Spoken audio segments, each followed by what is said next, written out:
awards include earning LHSAA Class All Academic Award for maintaining a 3.8 GPA throughout his years at Hahnville High School. After graduation, Carter plans to attend Louisiana State University and major in electrical engineering. Number 9, Algerone Walker Jr. Algerone Walker Jr. of Luling is being escorted by his parents, Latanya and Algerone Walker Sr. He is a member of the football team. Honors include maintaining all A's this fall semester. After graduation, Algerone plans to attend a 2-year college to major in business management.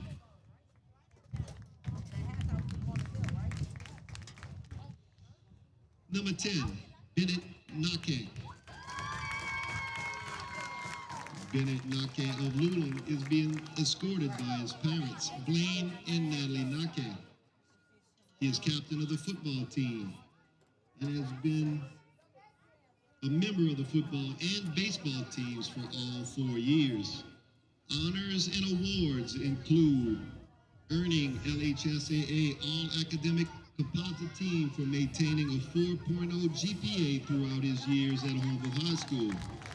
After graduation, Bennett plans to attend Southeastern Louisiana University, where he will continue his football career and major in supply chain management.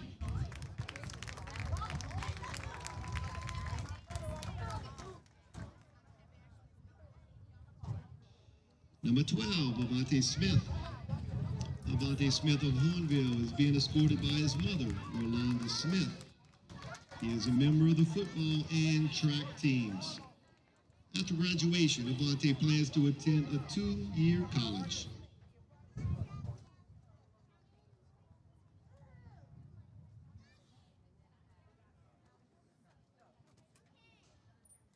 Number 17, Cameron Keller. Cameron Keller of Luling is being escorted by his parents, Brad and Anna Keller. He is a member of the football team. Honors and awards include earning LHSAA Class All Academic Award for maintaining a 3.5 GPA or higher throughout his years at Hahnville High School. After graduation, Cameron plans to attend Louisiana State University and major in engineering.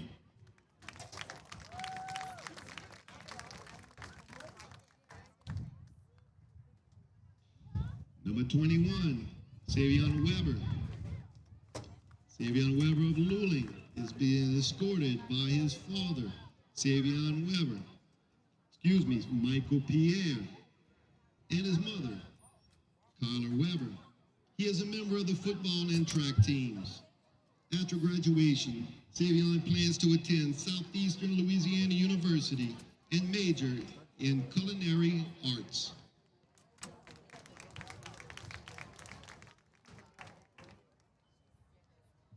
Number 22, Isaiah Gordon. Isaiah Gordon of Hahnville is being escorted by his grandmother, Sylvia Johnson, and cousin, Tiara Williams. He is a member of the football team. After graduation, Isaiah plans to attend Nicholls State University and major in engineering.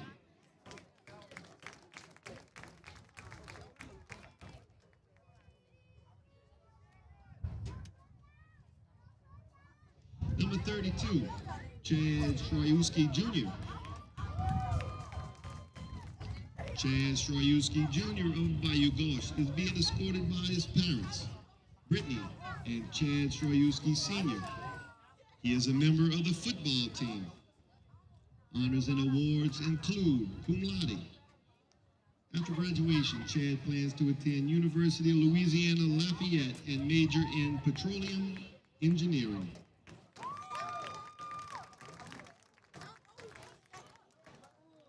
Number 38, Miles Borey. Miles Borey of Luling is being escorted by his parents, Mike and Aurora Borey. He is a member of the football and soccer teams. Honors and awards include maintaining a 3.4 GPA throughout his years at Hahnville High School. After graduation, Miles plans to attend college and major in civil engineering.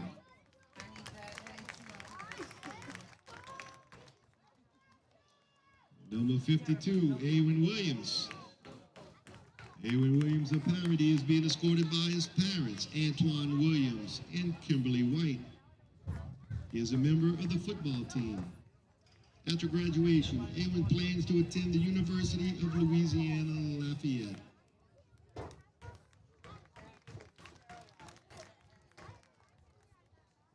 Number 53, Frederick Downing Jr.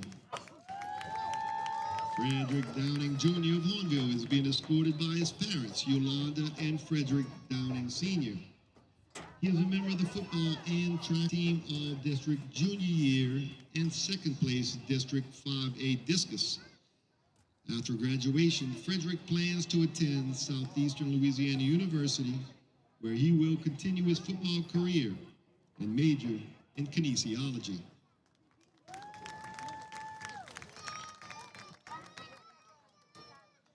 Number 54, Lance Renatza.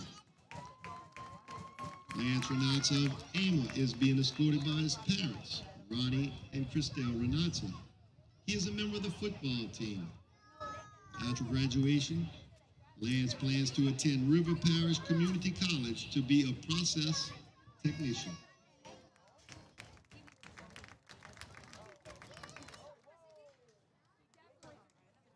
Number 56, Connor Hill.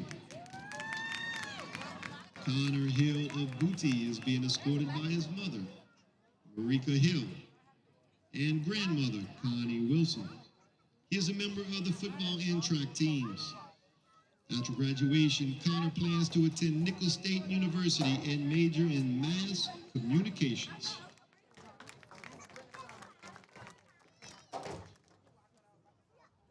Number 62, Kenneth Hebert. Kenneth Hebert of Luling is being escorted by his parents, Richard Bergeron III and Layla Hebert. He is a member of the football team.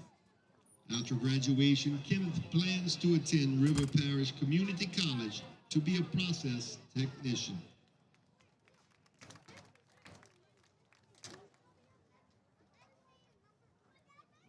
Number 75, Evan Fricky. Evan Fricky of the Zalmans is being escorted by his parents, Gavin and Tammy Fricky. He is a member of the football team, Beta Club, and National Honor Society. Honors and awards include earning LHSAA Class All Academic Award for maintaining a 3.5 GPA or higher throughout his years at Hahnville High School. After graduation, Evan plans to attend Southeastern Louisiana University and major in sports communication. Number 84, Ethan Arellano. Ethan Arellano of Luling is being escorted by his parents, Paul and Lee Arellano. He is a member of the football team and National Honor Society. Honors and awards include earning LHSAA Class All Academic Award for maintaining a 3.5 GPA or higher throughout his years at Hahnville. After graduation, Ethan plans to attend River Parish Community College to receive an associate's degree in instrumentation and electrician.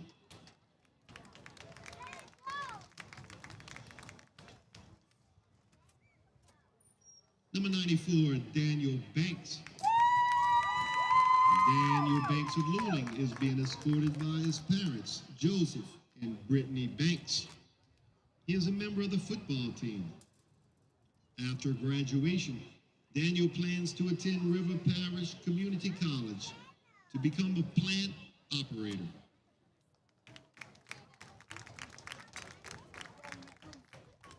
Number 96, Aiden Agreda. Aiden Agreda of Luling is being escorted by his parents, Jacob Mizell and Michelle Agreda.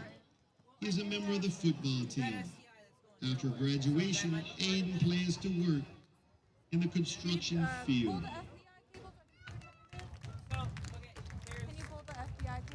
And ladies and gentlemen, that is your senior football players.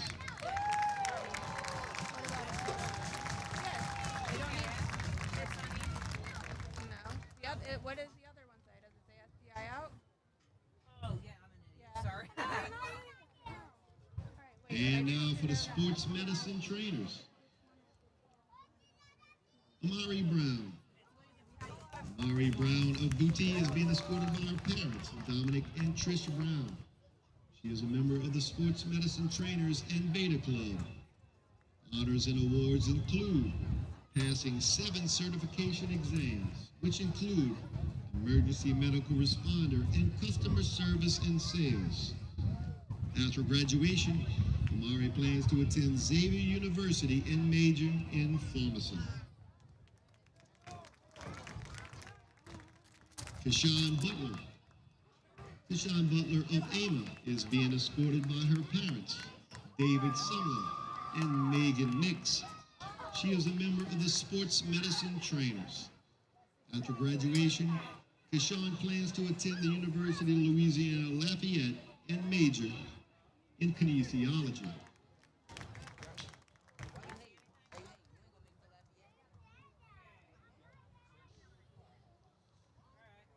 Tajay James. Tajay James of Hahnville is the daughter of the late Traylon James and has been escorted by her mother, Damian Vanette, and grandmother, Tiffany Vanette. She is co-captain of the Sports Medicine Trainers, parliamentarian of the Future Business Leaders of America, and vice president of Beta Club. After graduation, Tage plans to attend the University of Louisiana Lafayette and major in kinesiology with a concentration in sports management.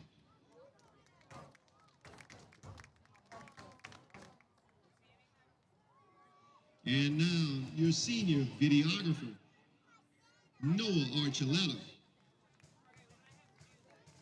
Noah Archuleta of Hahnville is being escorted by his parents, Michael Archuleta and Jen Hahn. He is the videographer for the Hahnville High School football team, as well as powerlifting and ROTC. After graduation, Noah plans to attend Louisiana State University and major in management while working towards becoming an officer in the United States or Air Force.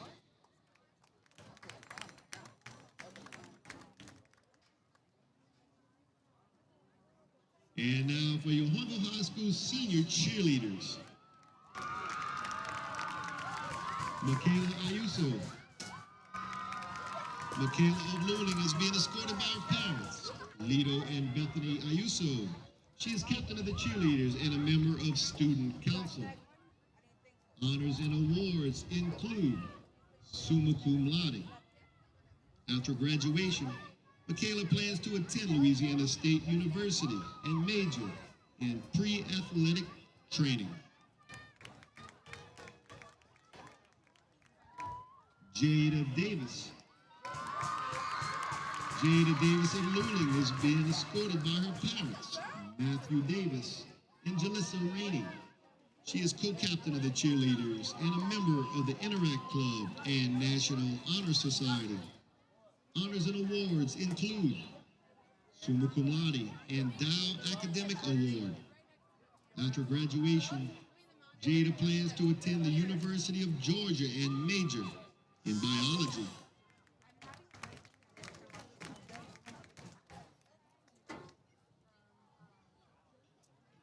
Adriana Jones.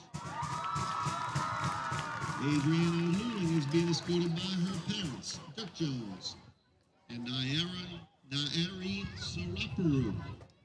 She is a member of the cheerleaders, Beta Club, National Honor Society, and National Art Honor Society. Honors and awards include magna cum laude. After graduation, Adriana plans to attend the University of Holy Cross and major in sonography.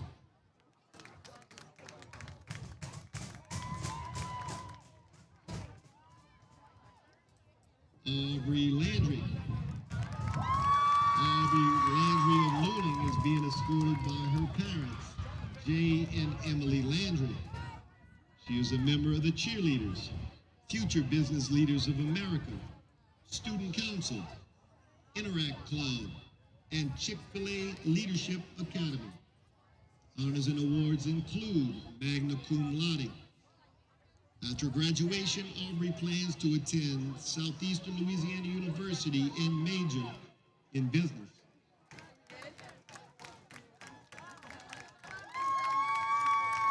Emmy Rome.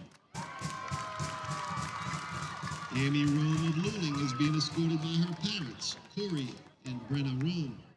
She is a member of the Cheerleaders, Student Council, and National Art Honor Society. Honors and awards include summa cum laude, magna cum laude, and cum laude. After graduation, Emmy plans to attend Southeastern Louisiana University and major in health sciences.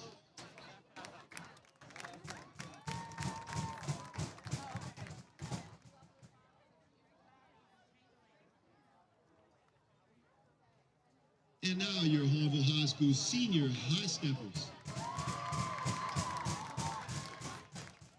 Carson Ford. Carson Ford of Luling is being escorted by her parents, Peter and Rosanna Ford. She is co-captain of the High Steppers and a member of the Track and Field Team, Interact Club, Beta Club, Student Council, National Honor Society, and National Art Honor Society. Honors and awards include summa cum laude, Dow Academic Award, AP Scholar, 3 times national champion, team performance for competition team, and top placing soloist for regional and national level. After graduation, Carson plans to attend Louisiana Tech University and major in architecture.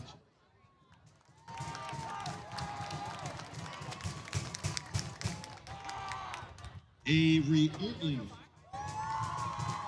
Avery Ortling of the Zalmans is being escorted by her parents, Ken and Kelly Ortling.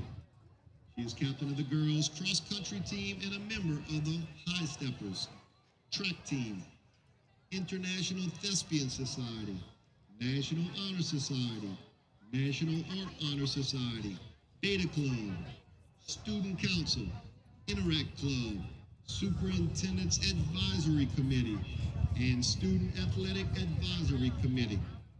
Honors and awards include summa cum laude, National Merit Semifinalist, Top 10 Student of the Year Finalist, Thespia Award, and earning LHSAA All-Academic Composite Team for maintaining a 4.0 GPA throughout her years at Hahnville High School. After graduation, Avery plans to attend the University of Mississippi and major in secondary mathematics education.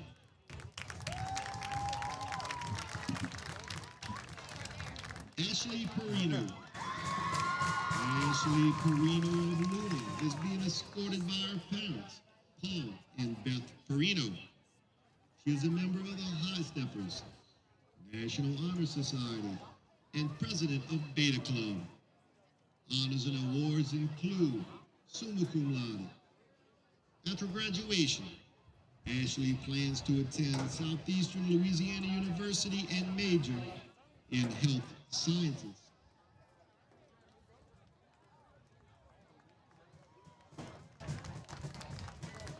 Blakely Thompson. Blakely Thompson of Destrehan is being escorted by her parents, Jacob Thompson and Holly Thompson. She is a member of the High Steppers, track team, and Beta Club. Honors and awards include 3 times national champion team performance for competition team and 3rd place District 5A champ in 3,200 meter run. After graduation, Blakely plans to attend Southeastern Louisiana University and major in early childhood education.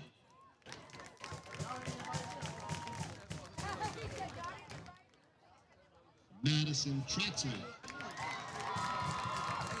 Madison Troxler of Luling is being escorted by her parents, Derek and Julie Troxler. She is a member of the High Steppers and Beta Club. Honors and awards include 3 times National Champion Team Performance for Competition Team. After graduation, Madison plans to attend Southeastern Louisiana University and major in kinesiology.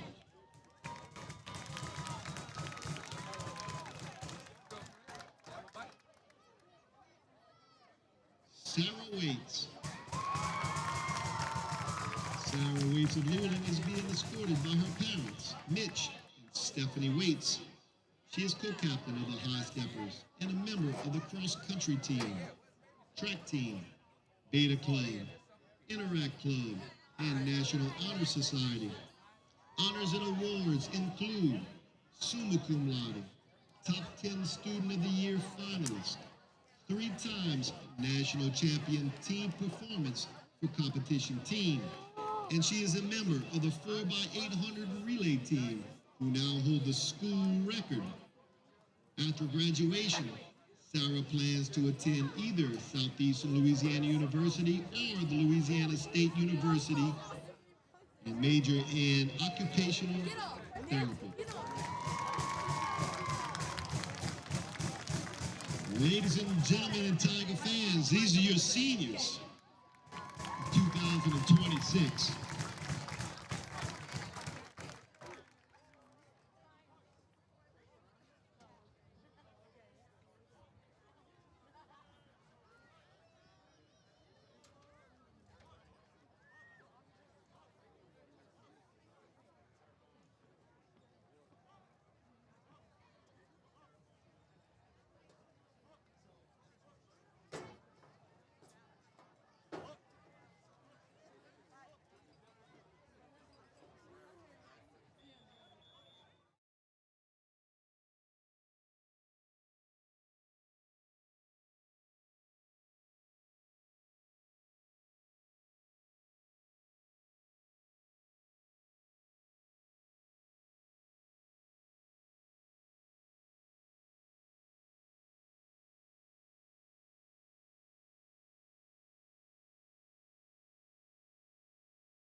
Ladies and gentlemen, we ask you to please rise for the presentation of the colors. Tonight's color guard is being presented by Hahnville High School's Air Force Junior ROTC LA 933. The commander for the color guard is Cadet Thibodeau. The state flag is held by Cadet Looney. The American guard is Cadet Savoy, and the state guard is Cadet Gilboy. This year, the Hahnville Junior ROTC Force Support Commander is Eva LeBlanc.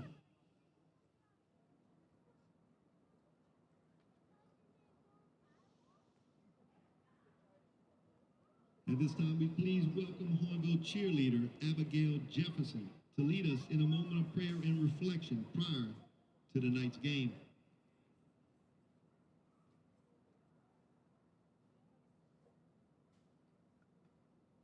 Dear Heavenly Father, we ask that you please watch over all players in tonight's game and provide safety and protection from injury.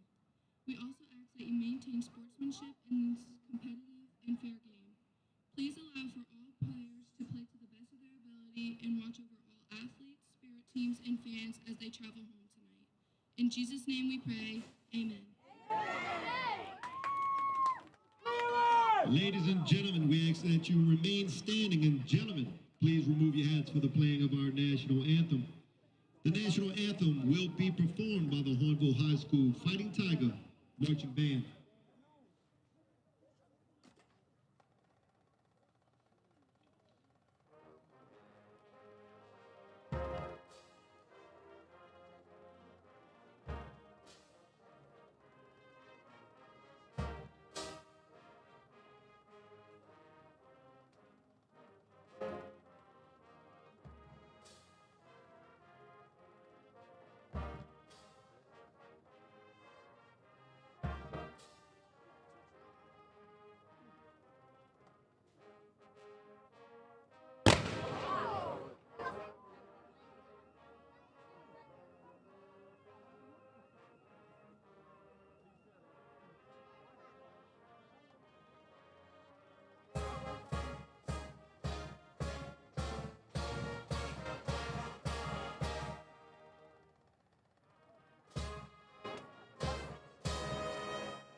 Ladies and gentlemen, tonight we are excited to have Darius Raynaud in attendance to serve as our honorary captain. All right. Darius Hello, everybody. Good evening. Tonight here at Press Play Productions, you're joined here with me, Alik Ba, and Coach Landis. Will be your commentators for tonight. For tonight's game, tonight it's Hahnville against East St. John. We're joined here in the Tiger Stadium tonight. We have a large crowd here joined with us. And hey, what's some of the stats here, Coach Landis, for tonight? Yeah, last week Hahnville went up and they played Central Lafourche, came up with a 49-16 victory against Central Lafourche. Landon Teague had a stellar night, received all kind of awards for his performance. He was 19 of 20 last week for 302 yards passing. 302 yards passes a lot for a high school game. He had 3 TDs. For Landon, that's 15 TD passes on the year, 0 interceptions. Mr. Stellestein had another good night with 8 carries for 108 yards and 3 TDs. We'll be looking for the same things from those players again tonight. But, yeah, it's a big crowd. The home side, has been full since about 6:30 today. That's a good thing happening for Hahnville Tiger football. Looking forward to a good game tonight. Of course. And reminder that you're joined here by Press Play Productions. We here are student ran with the Satellite Center. Let's have a good night, right? Yeah, so some keys for the game for Hahnville today. Look for Hahnville to score early and often. If they can get on the board early, they could put East St. John away at the very beginning of the game. And what Hahnville is going to also have to do is they're going to have to lock down the deep throws for East St. John. East St. John has a stellar wide receiver and sophomore, Deontay Fleming. Many out there may have heard of the Fleming name. Deontay Fleming's brother was a wide receiver at Tulane University, and he is now in the NFL. And he's got the same kind of talent that his brother. In the film that I watched, East St. John likes to throw the ball deep, and they like to find Fleming. Okay. Yeah, so look for that. East St. John's going to look to get off to a good start. They're going to try to get the ball in the hands of the wide receiver, number 10. On all the video I watched, they like to throw the ball deep. I was telling some people it's like when Warren Moon used to be with the Houston Oilers. He used to throw the ball to run and shoot. They throw the ball a lot. A lot of their completions over 25 yards. Okay. And it seems like okay, so we'll be watching out for Devontae Fleming. Devontae Fleming. And then on top of that, East St. John likes to throw far out, so we'll be watching for that here. And it seems like East St. John will be kicking to Hahnville. Yeah, so Hahnville is going to receive the kick here to start the game. And what's the mascots here for tonight? Yeah, we got the East St. John Wildcats. They coached by Brandon Brown. They 1-5 on the season, 1-3 in district. And we got the Hahnville Tigers, coached by Coach Boyne in the second year, who's 5-1 for the season and 3-1 in district. All right, and that was the first time, Coach Landis, I've seen a kick go outside of bounds. So can you describe me a little bit about that? Yeah, a kick outside that goes out of bounds is going to be a penalty on the kicking team. Hahnville is going to start off with good field position. Ball that goes out of bounds starts automatically at the 35-yard line. So, again, good position for the Hahnville Tigers to start off the game. All right, so that means that Hahnville is going to have a good advantage here starting off here? Yeah, good field position. Again, look for Hahnville to score early. How they do that, whether it's in the run or the pass, doesn't really matter, but they're going to try to get up on East St. John early so that they force East St. John to continue to try to throw the ball. And that was a great pass here by Hahnville's. Yeah, it's a quick pass by Landon Teague to his wide receiver. It looks like number 16 for a gain of 5 yards. That'd be Jackson Porter. That brings up 2nd and 5. Hahnville's got 3 receivers to the near side, 1 to the top of your screen. All right, and that's 2nd and 5 here. It seems like they're trying to run down the middle. Yeah, the handoff was to Fabian Celestine. It looks like he may have gotten a yard. Just trying to, run the ball, maybe get some of those linebackers to kind of commit to the run so open up the pass later on in the game. And that'll be 3 and 4. 11 minutes and 20 seconds here on the clock. We're just starting off the first quarter.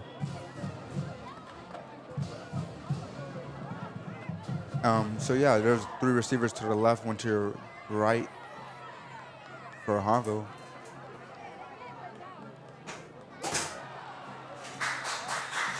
That pass was to number 10, Bennett Knockhand. The ball was in his hands. A drop by Bennett. Usually don't see that for Bennett, but that's going to bring up 4th down, and Hahnville's going to send out the punting unit. Oh man, this is starting off on the offense. You know, you really want to be able to get some distance. It seems like Hahnville just couldn't get past East St. John. It seems like they have great defense though. Right. It would have been nice to establish a lead early in the game, but again, it is early.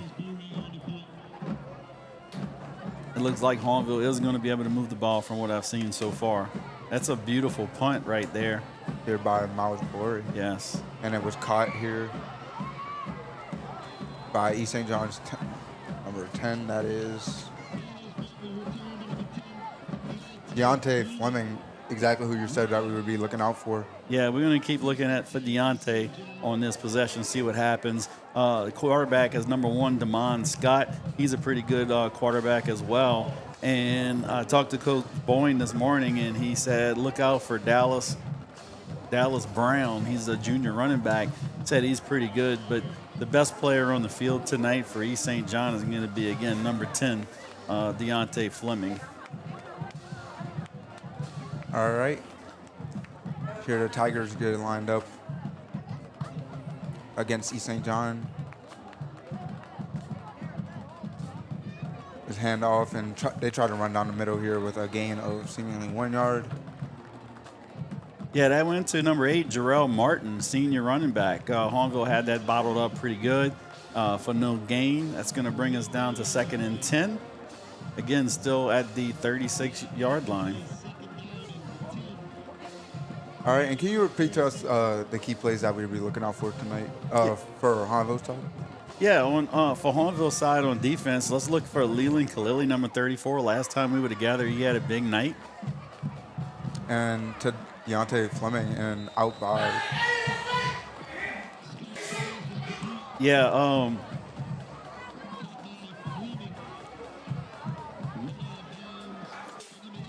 Yeah, number 34, last time we met, Leland Khalili had a big night. But last week against Central Lafourche, Raymond Williams recovered a fumble. Look out for him. He returned that 39 yards for a TD.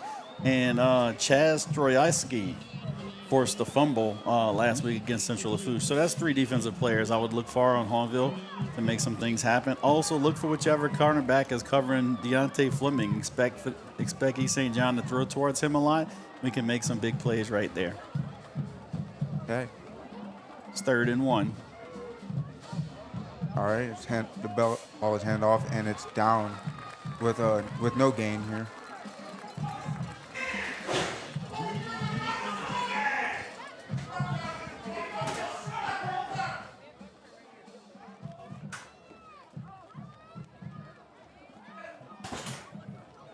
All right, that'll be 4th down for East St. John. 4th down and 1. Yeah, they don't really have, they have a lot of options open here. They can still go for that 1st down.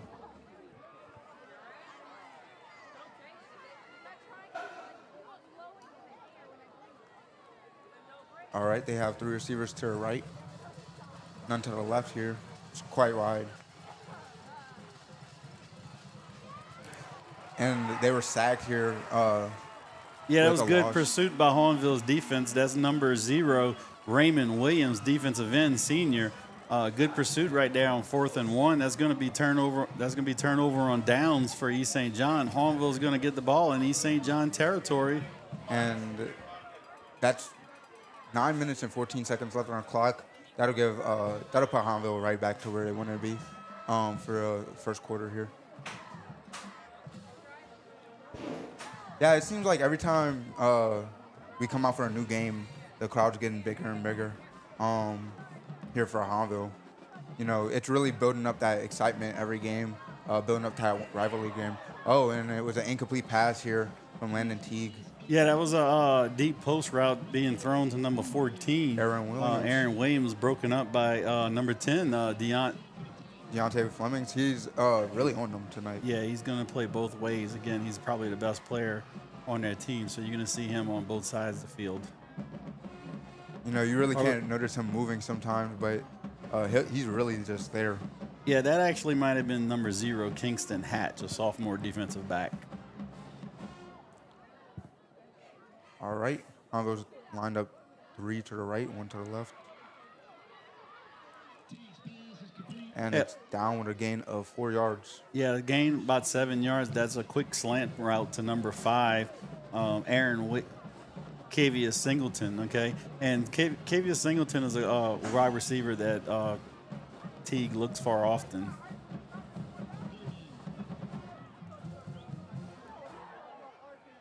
Yeah, we've seen a couple of games of Cavius making some great yard gain here. And it seems like they were down with... Yeah, good coverage right there by East St. John. Landon was rolling out to the right side. He got strung out all the way to the sideline. Finally, a play was made by East St. John's defensive end. But again, that was good coverage by East St. John so that there was no one fatigued to be able to find to throw the ball to. So that's going to bring down 4th and 4. This is a territory. It's not in field goal range. Too close to the end zone. The punt. Hahnville's going to go for it right here. All right, let's see what they're able to pull out here. Seems like they're getting calls from the coach. Were you able to talk to Coach Boyne tonight? Yeah, I talked to Coach Boyne this morning, and that's a give to Celestine. Celestine goes right through the middle for a first down. Oh, man. It's about a 7-yard carry. Yeah, I talked to Coach Boyne this morning. We discussed what East St. John does. I had a hard time finding some information on him. He said the same thing. So Hahnville is not really knowing what to expect from East St. John. It was hard to find some film. But he agreed that what we saw is East St. John throwing the ball a lot. But East St. John has only scored an average of 11 points per game and have given up 41 points per game. So it doesn't match up how many completions we were seeing with the amount of points that they put up in a game. So we'll see what East St. John does throughout the night. Seems like that was a rush down the middle for a gain of 5 yards. That should put them 6 and 2. 2nd and 6. Yeah, 2nd and 6, and Hahnville's gone with 4 wide receivers. This is a new formation we haven't seen much. They got 2 receivers stacked to the bottom and the top of your screen. Quick screen to number 3. He's pushing down and the ball's on the ground, but it's picked up by Hahnville. All right, that's safe for Hahnville. It's going to be a first down. And so, yeah, they're really just pushing to that touchdown with 7 minutes and 18 seconds left on the clock. That first down is going to be exactly what they need here. Yeah, and the reception was by number 3, Lance Marshall. That's the first time I believe we heard that name this year. That was a good catch and run by Mr. Marshall. All right. And we're seeing a pistol formation here. It was handoff to... Yeah, that's number 10. That was a handoff to Bennett Knockan. To Bennett Knockan around the left side for a 13-yard gain. That's going to put Hahnville at the 1-yard line. It's going to be 1st and goal for the Hahnville Tigers. Yep, they're bringing right there, right next to the touchdown or end zone. Yeah, that first touchdown is going to be crucial for the game, putting Hahnville in a position to lead into the next quarter. Number 6 in motion, 5. Flag on the play. Yeah, East St. John bottled up the Hahnville running back, Fabian Celestine, possibly for a loss of 1 yard. But there's a flag on the play.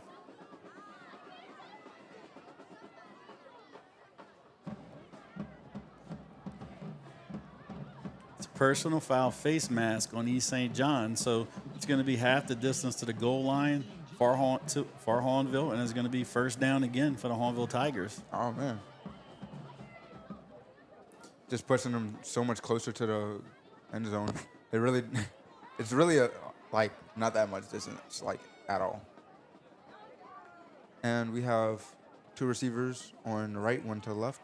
Seems like they're really focused on the middle to get that touchdown, and it was good. And that was a give to Fabian Celestine. Touchdown, Hahnville. Touchdown for Hahnville. And that'll really lead Hahnville for the rest of the game. Yeah, it's nice to get up on top of a team like East St. John. Again, East St. John is 1-5 on the season, and last week they lost 52-14 Their only win on the season was Central Lafourche, 32-14. So, we hoping to get up on them big at the beginning of the game, force them to pass, make them one-dimensional. And if we can make them one-dimensional, get another couple scores quick right here, then it makes it easier to cover their standout wide receiver, Deontay Freeman. And like you were saying, if Coach Boyne doesn't have much to work with knowing about East St. John, being on top of a score will really give them that edge up. Yeah, I mean, they have a new coach in Brandon Brown, and but you do kind of have an idea what East St. John's going to try to do. They've been throwing the ball for the last 20 years, and that's where their skill set leads them to do. They have a lot of speed. They can get a lot of speed out on the edges. So I'm looking for them to continue to try to spread Hahnville out, throw the ball deep. If they can make some connections on some passes, then that's going to open up the running game. Or if they make some run plays, it's going to open up the passing game. But again, we need to continue to stop East St. John, score, make them one-dimensional. That is a lot easier to defend when a team only has an option to do one thing. Right. And they'll be using Deontay Fleming as a crutch, so it'll be a lot easier to hone in on, Deontay. And Hahnville will be kicking to East St. John here. 6 minutes, 43 seconds. Just a reminder here that our big rivalry game's coming up on the 31st. That's Halloween night. You can really be excited for that. And it's a great kick here by Miles Borey into the end zone that'll leave East St. John on their own 20-yard line. Yeah, when you have a kicker like Miles Borey, he's also the punter, I believe. It's a weapon. Making a team like East St. John, who has good skill players, they're not having the opportunity to return the kickoff where they can break one for a touchdown. You're forcing them to start at the 20-yard line. So that's kind of some hidden yardage right there in Hahnville's favor. Yeah, it seems like, there's so much skill that comes behind that kick, and he just seems to do it so effortlessly. East St. John's lined up with two stacked receivers to both sides, and the quarterback's in the shotgun with the running back standing beside him with a man in motion, number 14. 20 man-to-man. I'm not sure if that was a busted play right there, but we got a sack by Hahnville. That was a great play by Hahnville's defense here. Yeah, it looks to be number 94 for Hahnville. That would be Daniel Banks, a senior defensive lineman. That's going to bring East St. John to 2nd and 15. You see Daniel Banks a lot, creating good sack plays. Here playing great defense, and that'll be 2nd and 16. With 6 minutes and 10 seconds left on the clock, it's still 7-0. Halfway through the first quarter here, seems like Hahnville's doing great, keeping East St. John at bay. Yeah, great penetration by the defensive line. Again, the defensive line is moving the East St. John's offensive line. So reestablishing the line of scrimmage. A lot of times the run game is who can establish the line of scrimmage. We start with the ball at, let's say, the 15-yard line. When the play is coming down, are we going to push them backwards 1 yard, or are they going to push us forward 1 yard and get the advantage? And so far, it's been Hahnville with the advantage on the defensive line. Yeah, so Hahnville has pushed East St. John so far back here. They're quite a bit of ways behind for that first down. It seems like they're going to be going for a run and throwing far and deep, and it goes out of bounds. So yeah, that timer just counts down. That throw was wide. Defended by number 25, Lionel Irons, defensive back, sophomore. That was an interesting formation that Hahnville ran on defense. They had one down lineman, a defensive line. They knew at 3rd and 15 that there was going to be a pass, and that's what they kind of do. So they brought in some extra defenders, and it seemed to work right there. All the defensive backs had the wide receivers covered. And here they are. They're doing the same thing. 2 receivers on each end. Oh, it seems like they're getting ready for a punt here. And that'll be great for Hahnville. See what they can do. And it's just down. Oh, man. Yeah, I missed what happened right there. I was looking to see who was back to return. But whatever happened, it's going to be 1st and 5 for Hahnville Tigers at the East St. John 5-yard line.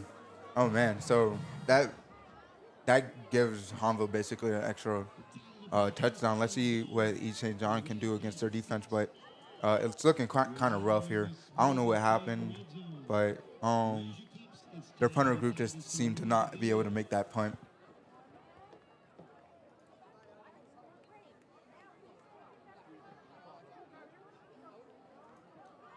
Right, and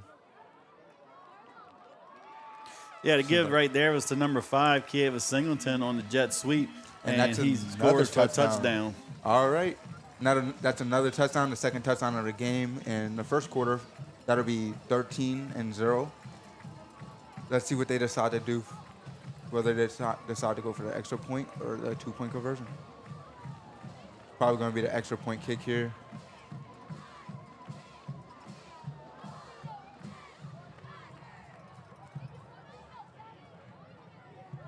Miles Borey gets ready to kick. And it's good. All right, that'll lead them 14-0 with 5 minutes and 6 seconds left on the clock.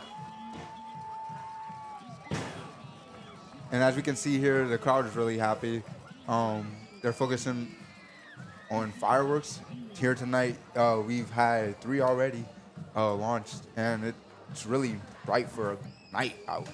Yeah, it's nice. We really up in our firework game here lately. We got the lights that turn off and on, and the fireworks have been improved from years past. So a lot of excitement in the stadium. Like I said earlier, the home side was filled by 6:30 today, and you can still feel the excitement in the air, and the crowd looks pretty happy at 14-0.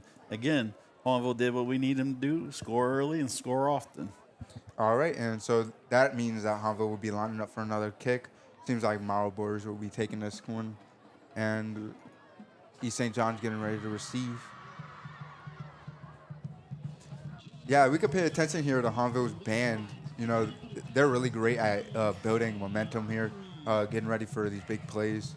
So this broadcast, Alik, is being seen across the world, from Right. Bangor, Maine to Hahnville, Louisiana, all the way down to Rotan, Honduras. And I just got a message from Rotan, Honduras, Wow. that what happened on that snap was the snapper rolled the ball to the punter. So it didn't go in the air. So that's what happened, which caused that turnover on downs, which led to Cavius Williams running the ball to the right side for a touchdown. Was that an intentional play? Because I wouldn't imagine that it was. No, that was just a bad snap by the punter. Yeah, so, you know, it seems like those mistakes can make or break the game. And that one just so happened to break the game for East St. John. Yeah, it's still early. Hahnville still needs to play some good defense right here and try to get the ball. And All right. don't let off the gas pedal. And it seems like they're pushing them back. Yeah, it was a 4-yard gain right there by East St. John. That's going to bring up 2nd and 6 for the Wildcats. And so they started off at the 30-line yard here after the kick. Gaining 4 yards. That'll put them in a decent spot here to gain some yards. They still have only 4 minutes and 30 seconds left. That's a lot of time to make their plays. As you said, they tend to throw. So, And this is a formation we hadn't seen on any kind of film. Looking at East St. John, looks like they have a quarterback in the pistol formation with the fullback to his left and a running back behind them, with tight ends on both sides and no wide receivers. But Hahnville jumped, and that's offside, so that's going to bring up 2nd and 1. that'll push them right there next to the first down. And they remain in the same formation. This should be a running formation. Let's see what East St. John has up their sleeve. No receivers here. Yep, they're just pushing down the middle here, not being able to make it. Yeah, that was a 2-yard gain, so it's going to be first down. I'll push them right to the first down. That's exactly what they want to see. So that was a really bold decision here to make that lineup, but it seems like they still managed to get through. Yeah, that lineup was definitely designed to run the ball. I found it funny to see them in that formation at 2nd and 6, but at 2nd and 1, it made a lot of sense to run that ball right up the middle. All right, and they make the same lineup here with no receivers. Let's see how the coverage goes. And they're just trying to run through the middle. And he got pushed back here. Yeah, so he's got a yard gain right there. It's going to bring it to 2nd and 9. 3 minutes and 35 seconds left on the clock. sometimes it seems like the referee might be given a bad spot because you see them pushed back. But if you look at the referee on the sidelines, he's going to come onto the field. It shows you where the progress of the ball made, and that's where the ball is going to be marked. So if it looks like we're getting bad spots, it's the progress of the runner where you're going to get marked. And so it doesn't stop where he hits the ground. It stops right where the progress Correct. was. And a Hahnville helmet finds its way off. Seems like a gain of 4 yards here.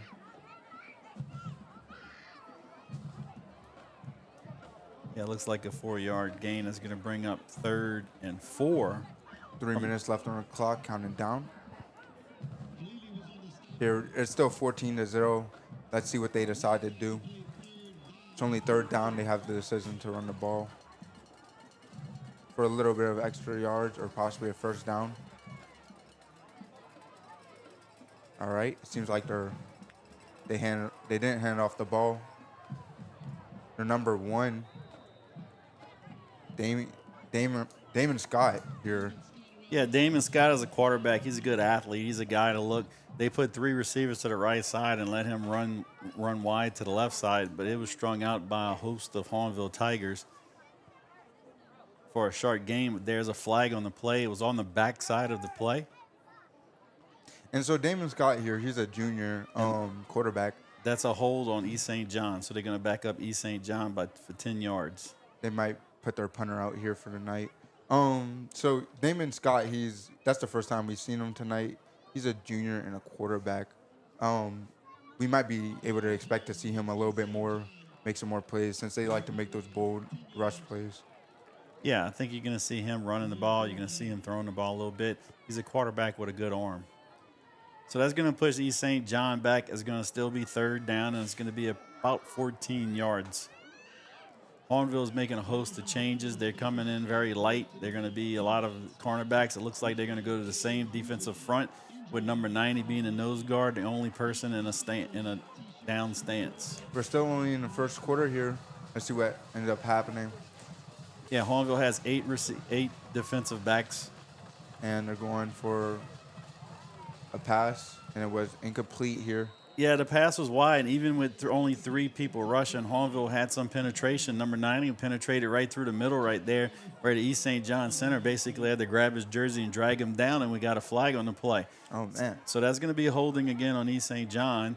Hahnville's going to have a choice here probably to either back him up 10 yards or have East St. John punt. I think it looks like we're going to punt the ball because we have a guy dropping back in formation to punt return. Yeah, and so as you said in past games, you don't want to punt to your best player. The first time that Hahnville punted, they ended up punting to Deontay Fleming. That ended up getting them a good advantage in yards here, so they might want to, avoid that. Well, Deontay Fleming is actually punting right now to Hahnville. He's got a good punt off. It's fair catch called at the 30-yard line for Hahnville by number 2, Braden Fontenot. All right. That's going to bring Hahnville onto the field on offense, starting at the 31-yard line. Which is still a good field position here. They still have the advantage, so that'll be leading them with 2 minutes and 15 seconds left on the clock. Let's see what they can do here. Hahnville has a great offense. They're able to push that ball far quick. So yeah, Hahnville can push the ball downfield with the pass for sure. Last week against Central Lafourche, they had 3 receivers. Brennan Nakan, who caught the ball 4 times for 75 yards, had a TD. Don't forget about Mr. Singleton with 4 receptions, 73 yards, and Williams had 7 receptions for 95 yards. All 3 had TDs last week on receptions. Ball's passed to Fabian Celestine, and it's down at the 40-yard line. That is a gain of 9 yards. So that'll be 2nd and 1. That's going to be 2nd and 1. This is a good opportunity for Hahnville to toss the ball deep right here. A lot of times you like to do that on 2nd and 1 in case it's incomplete. Only makes it 3rd and 1. Let's see what Hahnville decides to do. Yeah, there's a lot of plays that are going to be made here tonight that only makes sense when you have a good understanding of the game. So here we have two receivers to the right, and they're just running down the middle here, making it tough. Oh.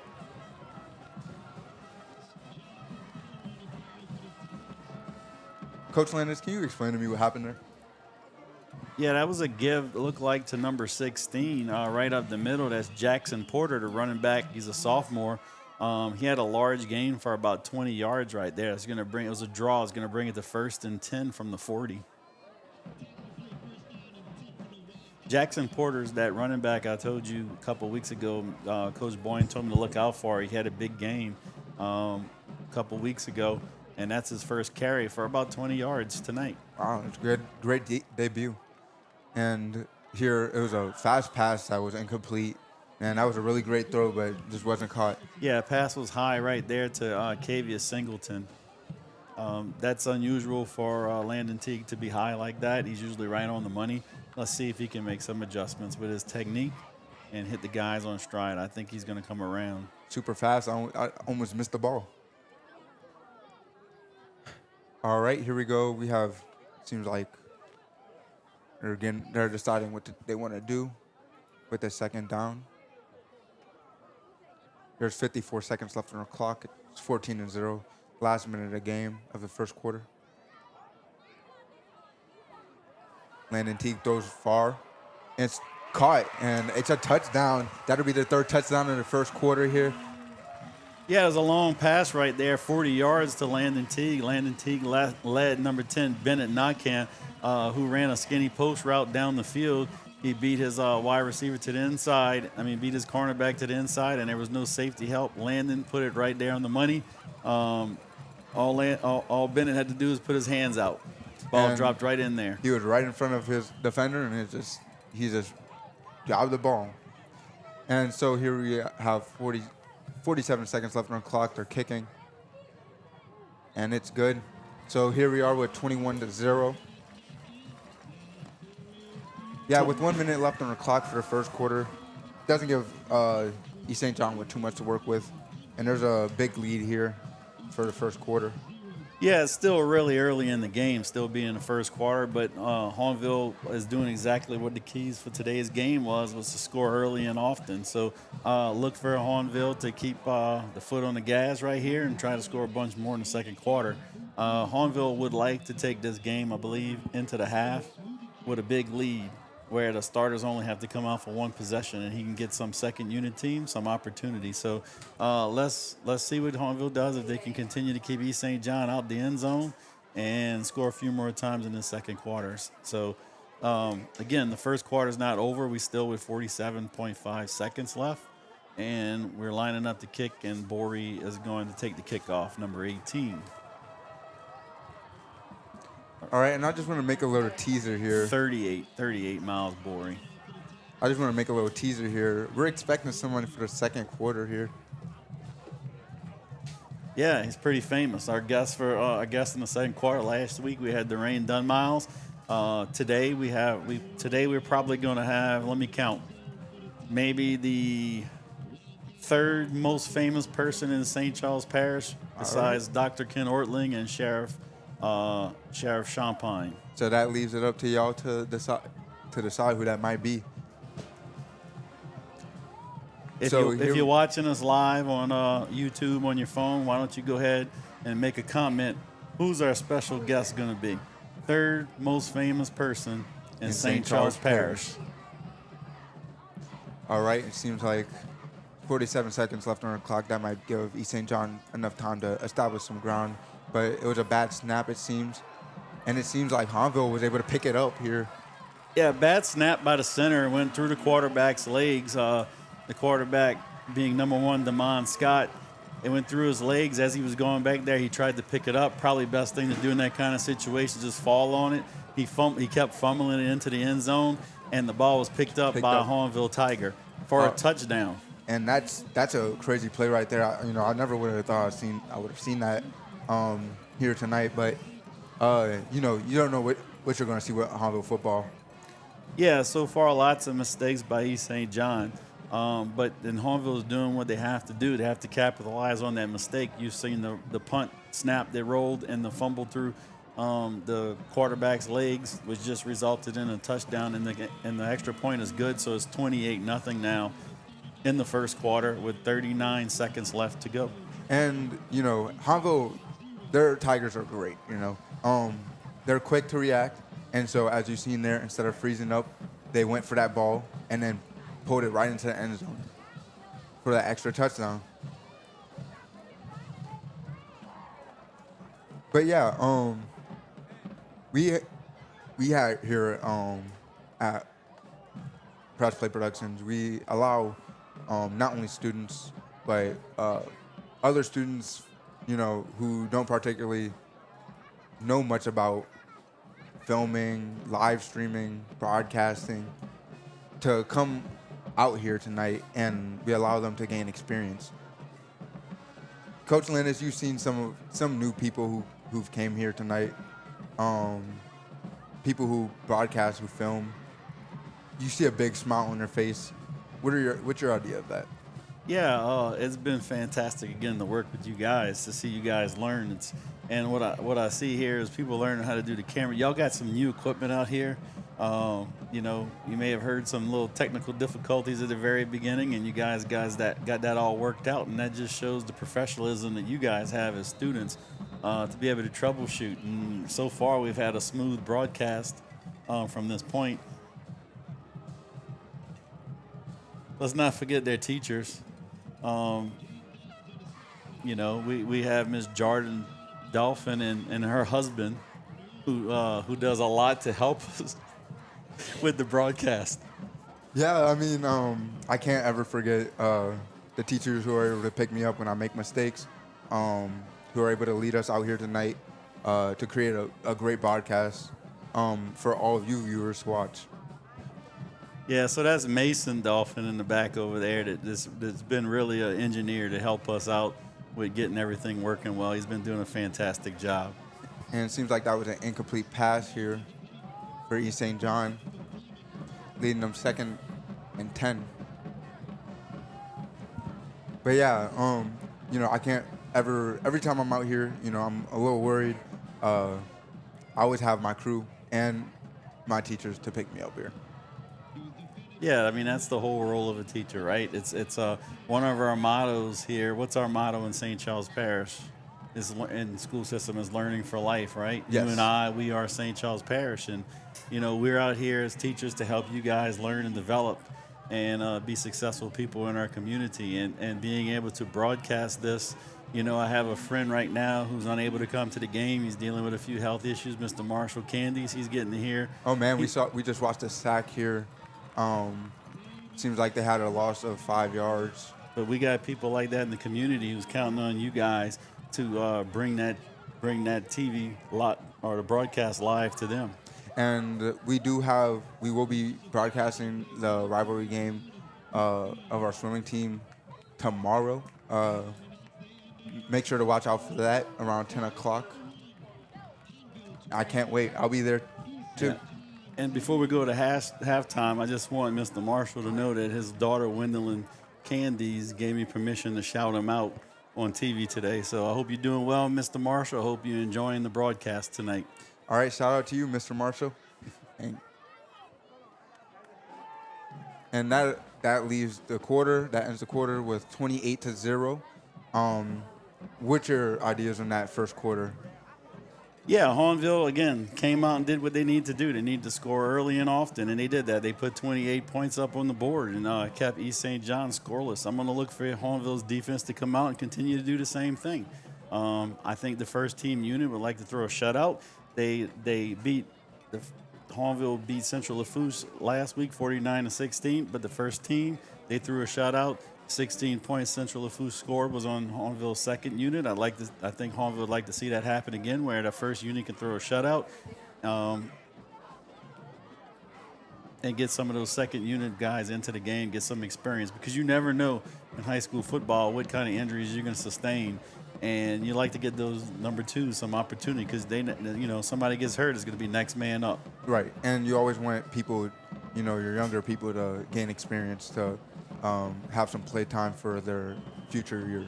Yeah, so our special guest is still still standing on the track, so he's not making his way up here yet. So I'm still hoping that we get the third most famous person in St. Charles Parish up here. Oh, I think he might be making his way up. All right, and we just started a game here. So that's a 13-yard run by number 1, Damon Scott. That's going to bring up, looks like 3rd and 1 at the 34-yard line for East St. John. That was exactly what they needed. They might be able to get, a good field position here. Hahnville's defense, you can always watch out for them. It's going to be 4th and 1. So what is East St. John going to do right here in 4th and 1? They still in Hahnville territory. It's not a good spot to give the ball up on downs, but we saw what happened last time East St. John attempted a punt. So it looks like East St. John is going to go for it. They have 3 wide receivers to the near side, 1 to the top of your screen, quarterback in a shotgun, lone running back to his right. Watch out here, see what happens. Seems like they're just going to run for it, and they are able to make it past the first down line, and they are put down at the 40-yard line in their own territory, and that'll get them 1st and 10. It looks like the tackle right there was made by Savion Weber, DB from Hahnville.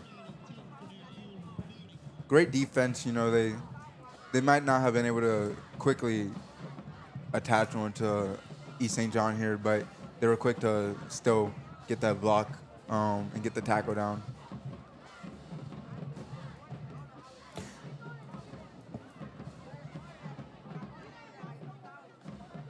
Right.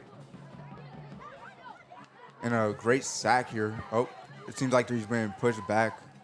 Yeah, that's going to be a loss of 4 for East St. John. That's going to bring up 2nd and 15 from the Hahnville 35-yard line for the Wildcats. That puts East St. John back in a disadvantageous position. They want to be able to gain yards to get to that first down.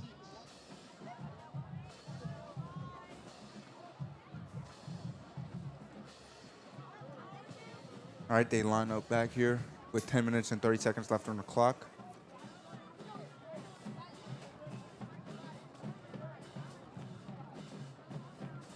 Still 2nd down. So it seems like they tried to rush through. That'll be a gain of, should be 5 yards, 6 yards. That'll be 3rd and 9. Yeah, it's going to bring up 3rd and 9 for East St. John at the Hahnville 41-yard line. That'll give them enough space with that 3rd down to push a little bit more yards so they don't have to pull out the punting team. I couldn't imagine that they would want that in the 2nd quarter. Bad snap here. And Hahnville's always there. Yeah, check. Yep. There's going to be a penalty on Hahnville, number 11. Raynon Russ. We had the 5 Tigers tackling the quarterback. The whistle had blown. He had the quarterback up in the air and decided to throw him to the ground. So that's going to be unsportsmanlike conduct at 15 yards. Those are the kind of things Hahnville does not need. That is an undisciplined play right there. Those things cannot happen. So it's going to bring up 1st down for the Wildcats at the Wildcat 49-yard line. All right, and Wildcats are able to make some yard gain here. All right, we have our special guest, Alik. I told you that it was the third most famous person in St. Charles Parish, but I was wrong. It is actually the 4th most famous person in St. Charles Parish. We got the parish president, we have the superintendent, we have the sheriff. After the sheriff comes the Hahnville principal. We got Jose Gonzalez up here. Jose, how many years have you been the principal at Hahnville High School? All right. Well, this is my 5th year. But I've been at Hahnville since 2009. Wow. Oh, man. Yeah. That would be just a couple of years after I was born. Yeah. So it's nice to have you up here, Mr. Gonzalez. We got Alik. He's gonna let him lead the interview for you right here. Thanks for coming up again. We know you're busy down there. Oh, no. I'm very excited for it. All right. I'm excited to see you here tonight. Mr. Gonzalez. As a student, I'm proud to be able to sit in front of you and be able to interview you here. I have a couple of questions for you tonight. Tiger pride. All right, of course. But I have a couple of questions here for you tonight. All right. All right. I wanted to ask, tonight is senior night. How have these seniors contributed to Hahnville High as a whole? Oh, let me tell you, our seniors, I can't say enough about this senior class, not just football players and our cheer and dance team and everybody else here tonight, but all the seniors that are in the student section, they're the leaders on campus. And so they're the ones that set the tone. They they kind of reinforce the message of who we are and our core values of growth, integrity, and pride. And they've just done a great job in just excelling and just encompassing those values and everything that they do. So I'm so proud of them. Yeah, they really are great at cheering on, setting a mood for these games, especially. Absolutely. If they do it, then everybody else will fall in line as well. Right. And roughly what percentage of students participate in extracurricular activities? Oh, man. I can't even tell you. Like, we offer so much, and, we encourage everybody to get as involved as possible. And honestly, I don't know how some of these students even do it. Like, not in addition to all these advanced classes, like, they're a part of this club and that sport and this and that. I couldn't do it when I was their age, so shout out to them. They managed to just like yourself, you're involved in a lot too. Yes. So I don't know how you do it, but shout out to you. I must say, as someone who does do drill, track, and on top of that, interact in a couple of other groups, I do things outside.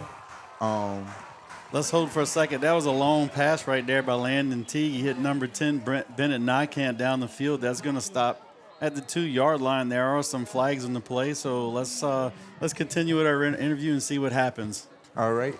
And like I was saying, though, there's a lot of people that have stuff outside of high school that just add on to the field of things. Like I do fire department, and I'm always at church every Sunday. Oh, yeah. So that kind of does add on to it. But do you think these extracurriculars help students as they move on through college and work? Oh, yeah, absolutely. So, we offer so many different opportunities for our students here that, sometimes they're a part of it because they know what they want to do and how they're going to get there. And other students, they're just trying to just figure it out. And so it's an opportunity to try something, see if you like it or not. I mean, hey, I might be interested in robotics. I might be interested in running track. I might be interested in doing this or that. And then sometimes they find it, and it's like a fire inside them. And like, man, I didn't think I'd like this, but hey, I'm all for it, So Yeah. they kind of discover different parts about themselves. Of course. And, you allow us to have all these extra things to do. It really does open up a big field for people to evolve, not only others, but themselves. Absolutely. I love you said that. Not only yourself, but Yourself, but others others, around. yeah. I love that.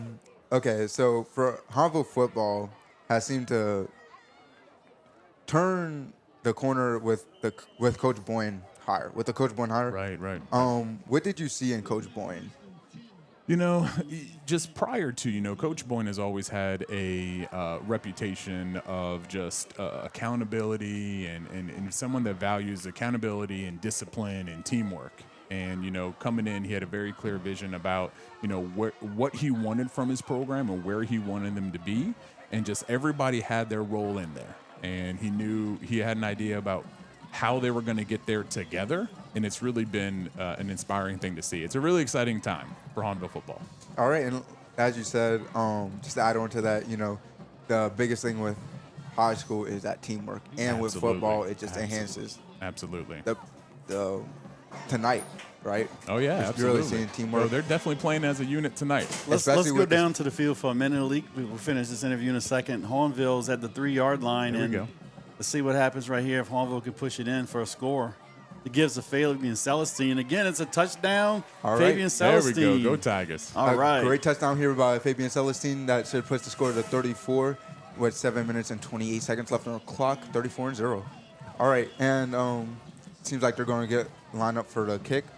But like you said,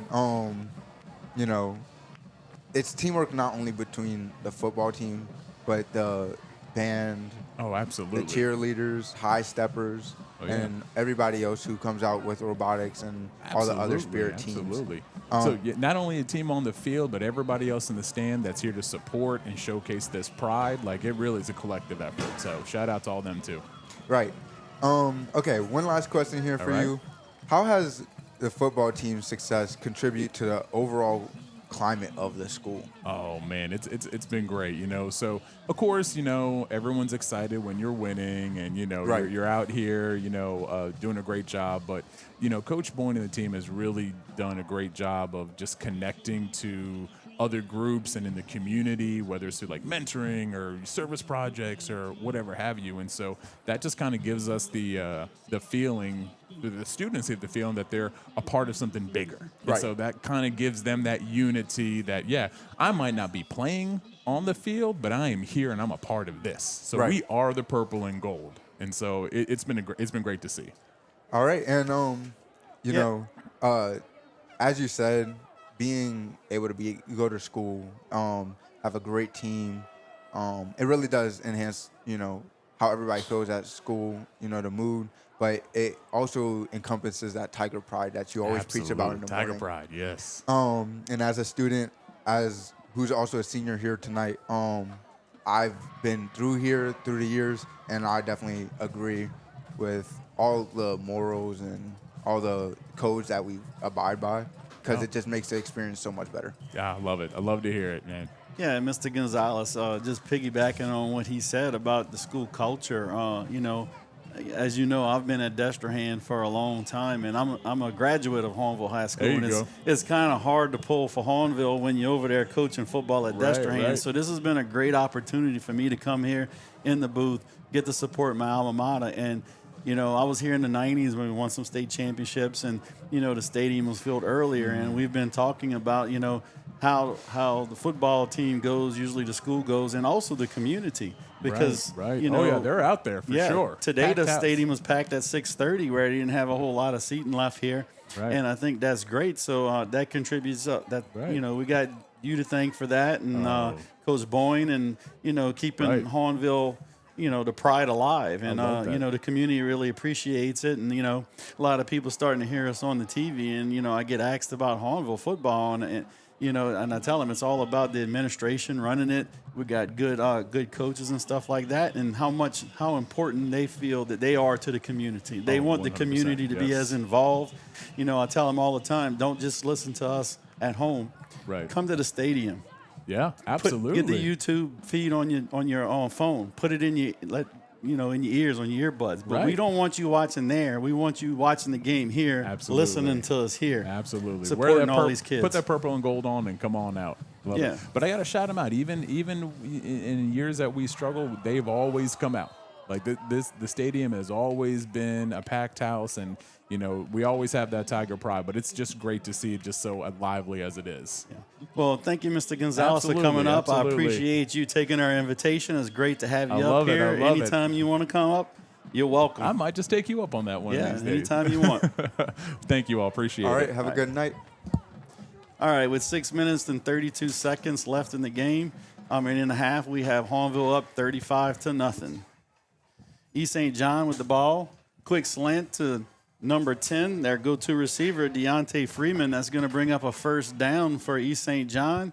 East St. John has the ball at the 37-yard line of the Hahnville Tigers. Yeah, so Deontay Fleming is always going to be there to pick up the good throws that that their quarterback is able to put out. But let's see how Hahnville Tigers, are able to block the Wildcats. Put up that wall. It's still 35-0 with 6 minutes left on the clock, halfway through the quarter.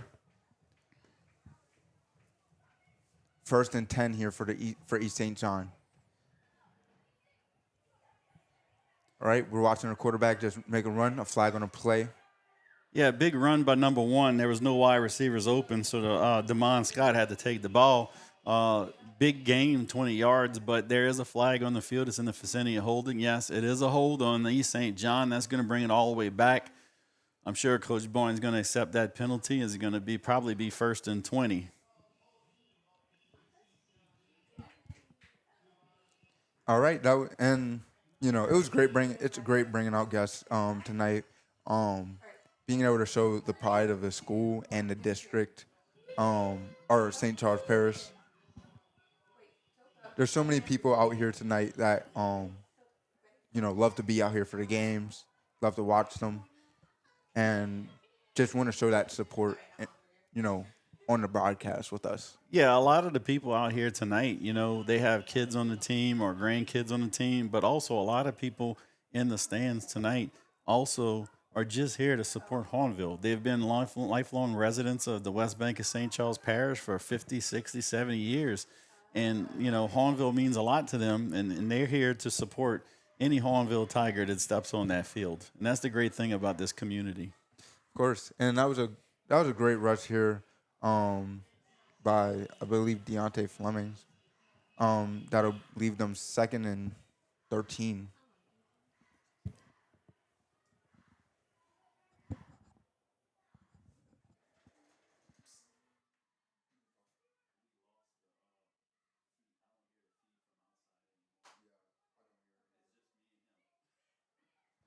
All right. Flag on the play here. That was a great throw. That was a big throw here.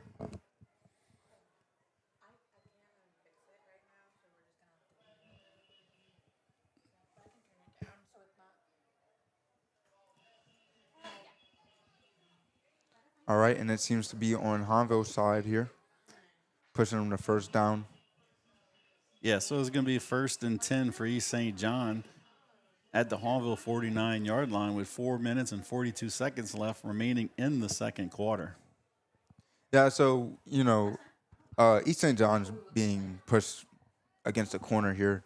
What do you expect for them to do? Yeah, they're still running the ball right there. They got a big gain right there for 7 yards. It's going to bring up 2nd and 3rd. I'm expecting them to they're going to have to start passing the ball, see if they can get back in the game. But they seem to be content running the ball. Number 8 has made a few good carries right here. So they're just looking for, big plays. Here they have 3 receivers to the right, 1 to the left.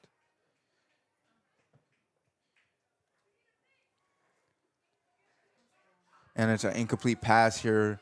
Yeah, it seems like Yeah, it was a quick curl route. Damon Scott here is not able to have, that opening that he wants to throw the ball to their players. Yeah, they having to throw the ball quickly because Hahnville's defense is getting a good rush on him. So he's having to make throws a little bit earlier, and he's expecting to have to make them. Yeah, it seems like, they're getting a little bit antsy here. 3 receivers to the right, 1 to the left, running back on the left side.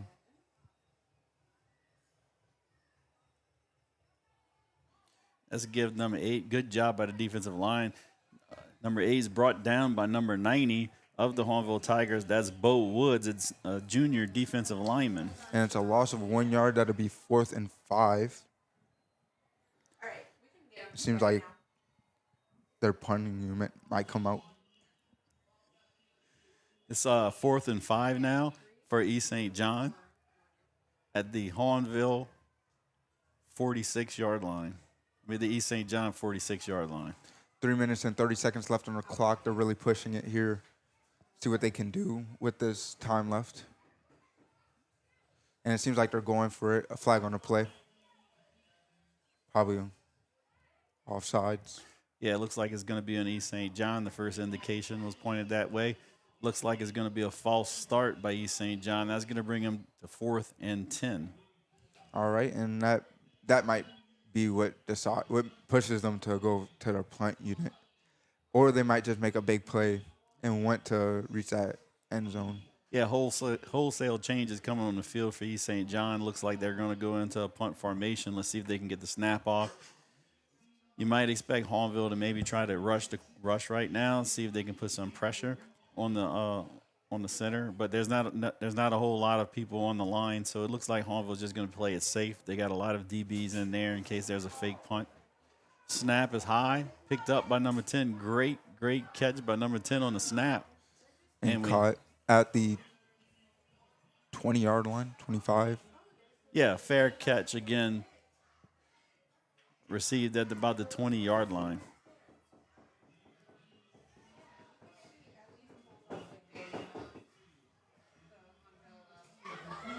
With 2 minutes and 51 seconds left in the first half, Hahnville's up 35-0. They're going to have the ball at the 21-yard line of East St. John.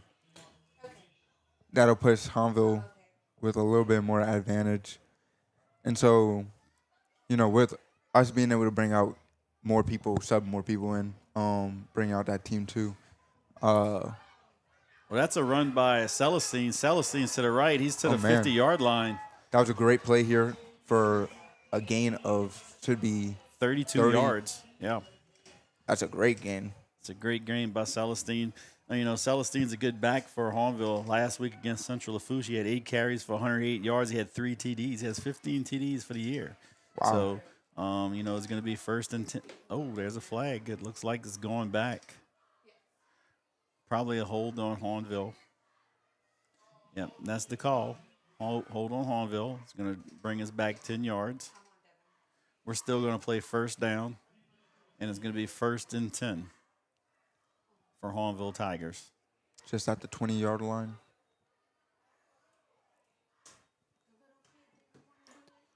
I believe the Tigers will be fine with this, seeing as they have a big advantage here for a second quarter.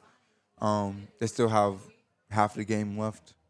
2 minutes and 30 seconds left on the clock to make some play that might be able to give them an advantage in that second quarter. Here the ball is snapped, handed off. Fabian Celestine, flag on the play. Yeah, another dive play right there, a draw play by Mr. Celestine, and that's going to be about a 9-yard gain, but there's a flag on the play. We got some Hahnville players pointing towards East St. John, but number 98 for East St. John's giving a little clap right there, so it looks like it's going to actually be on Hahnville Tigers. Now they're backing up. Probably another hold. And all right. Yeah, that's not what we want to see here for Hahnville. They want to hold off on those penalties here. Yeah, so it's going to be 1st and 15 for Hahnville. They're going to have 2 wide receivers to the bottom of your screen, 2 wide receivers to the top. Teague barking the signal. All right, we have a running back to the left. And number 3 in motion. Looking for that opening, a good pass to Fabian Celestine, and down at the 25 mark. Yeah, that was a screen pass to number 1, Fabian Celestine. They're going to pick up about 10 yards on that play. That's going to bring us 2nd and 8 for Hahnville at the 25-yard line. Hahnville was looking to see right there with a minute if they can get a big play. A lot of times you throw a screen. Sometimes you can pop off a big play, but it's just like another running play. Usually you're just trying to get 5 or 6 yards, but a lot of times you can take one of those to the house. And that's exactly, the textbook of what you want to see from, a screen pass. Here we are. Seems like a gain of 4 yards to the 30-yard line. Yeah, it doesn't look like Coach Boyne is going to push it right here and try to necessarily score to end this half with about a minute left. I think he's just going to probably run the ball again on 3rd down, see if he can get the first down and go into the half with a 35-0 lead. Just dropping below 1 minute here. The timer's counting down. I see Hahnville just wanted to go into that second half, get their players some rest. Player in motion. Seemed like the ball was just handed down, but they're pushed them back. Yeah, that was just a handoff, trying to get the first down.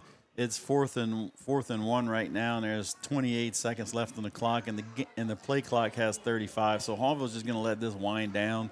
They're going to take the lead into the half, 35-0. Some of the players are already walking towards the locker room, so they're just going to let this clock run down. Right. Yeah, and so that gives us a break as well. 5 seconds left on the clock. And that's it for the first half. All right. That's it for the first half here tonight. How would you say those key plays came into example, here tonight? Yeah, Hahnville did exactly what we said they were going to do. They were going to, they were going to run the ball with Fabian Celestine, and they were going to throw the ball deep. We saw a couple deep passes, one for a touchdown, one brought back by penalty. But again, Hahnville wanted to score early and often, and that's what they did. They taken the lead. at half, 35-0, and it really puts East St. John in a bad position right now. If they want to win this game, they're going to have to throw the ball, but throwing the ball is going to put them also, if they don't have any success, that's going to put them in even a worse position. But what I think Hahnville is going to do is they're going to come back in the second half, probably with the first unit. If they can score with the first unit, make it 42-0, start expecting to see some of Hahnville's substitutes come into the game, get them some opportunities to play. Experience again. Yeah, experience. You never know, next man up might be one of those players. And also, coaching football at the same time while you're trying to win this year, you're also trying to prepare for next year, and getting kids those experiences is going to help them for next year.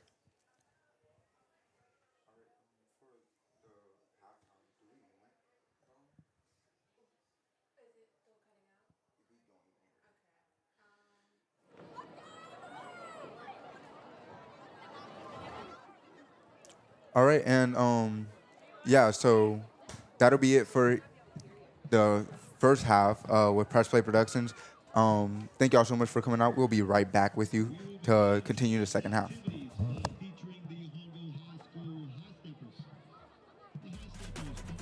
Press Play Productions will be right back. Carson Ford and Sarah Waits, and Lieutenants Lexi Ford and Molly Pisani. Tonight, the High Steppers are excited to be performing to the final countdown.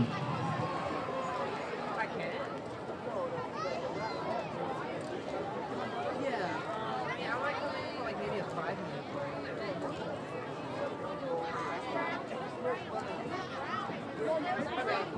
Yeah.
Yeah, they were trying to watch our phone.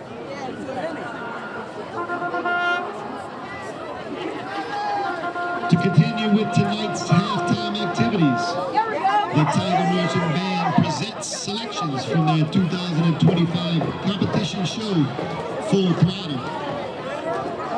Drum Major Elizabeth Bishop is your band ready to perform.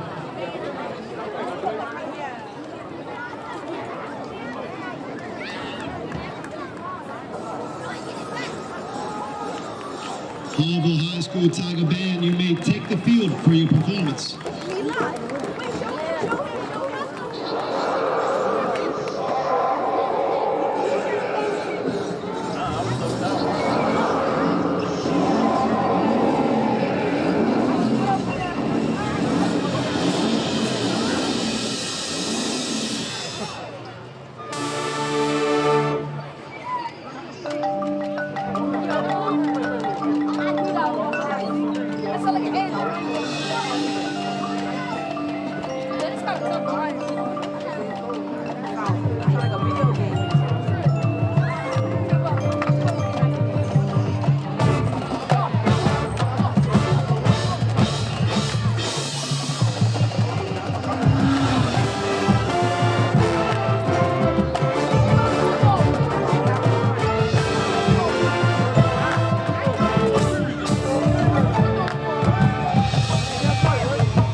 Ladies and gentlemen, tonight, the Tiger Marching Band pays tribute to a very special group of people.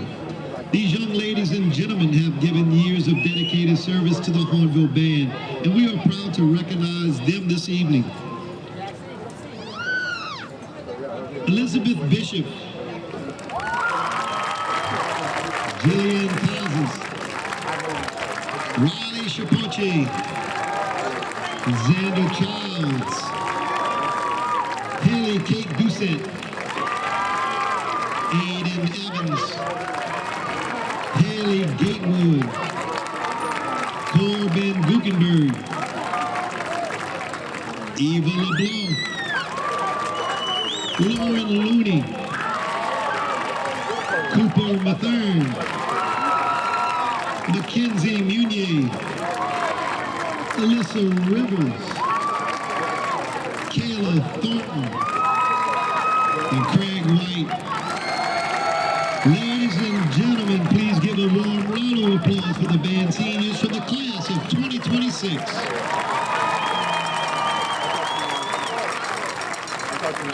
Band seniors, this alma mater is for you.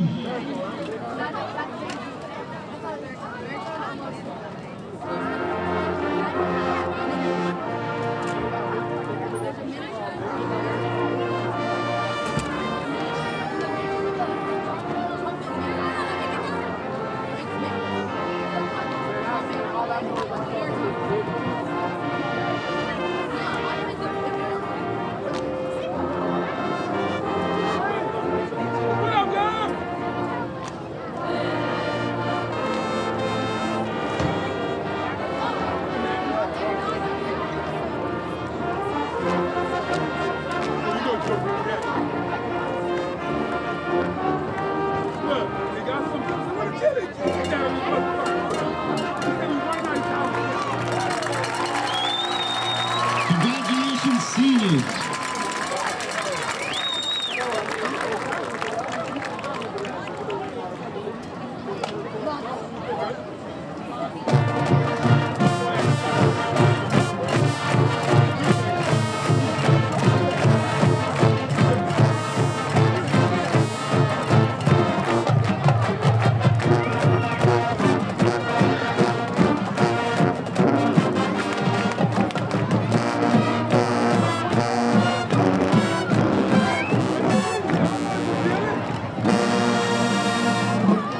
Congratulations to the section of the week, the Drumline.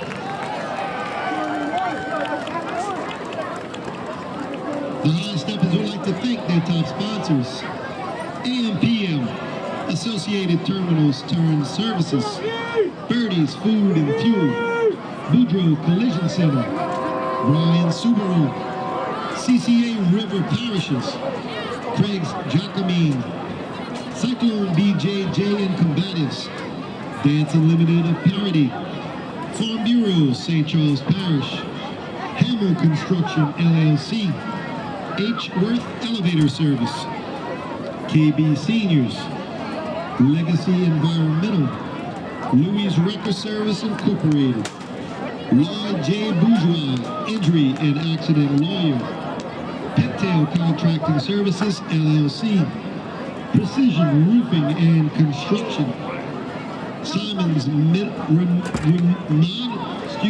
Simon's Remodeling and Renovations, St. Charles Driving Academy, St. Charles Printing, Ted Traxler Assessor, Tash Construction, and most former lounges.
This is where your passion for video becomes a profession.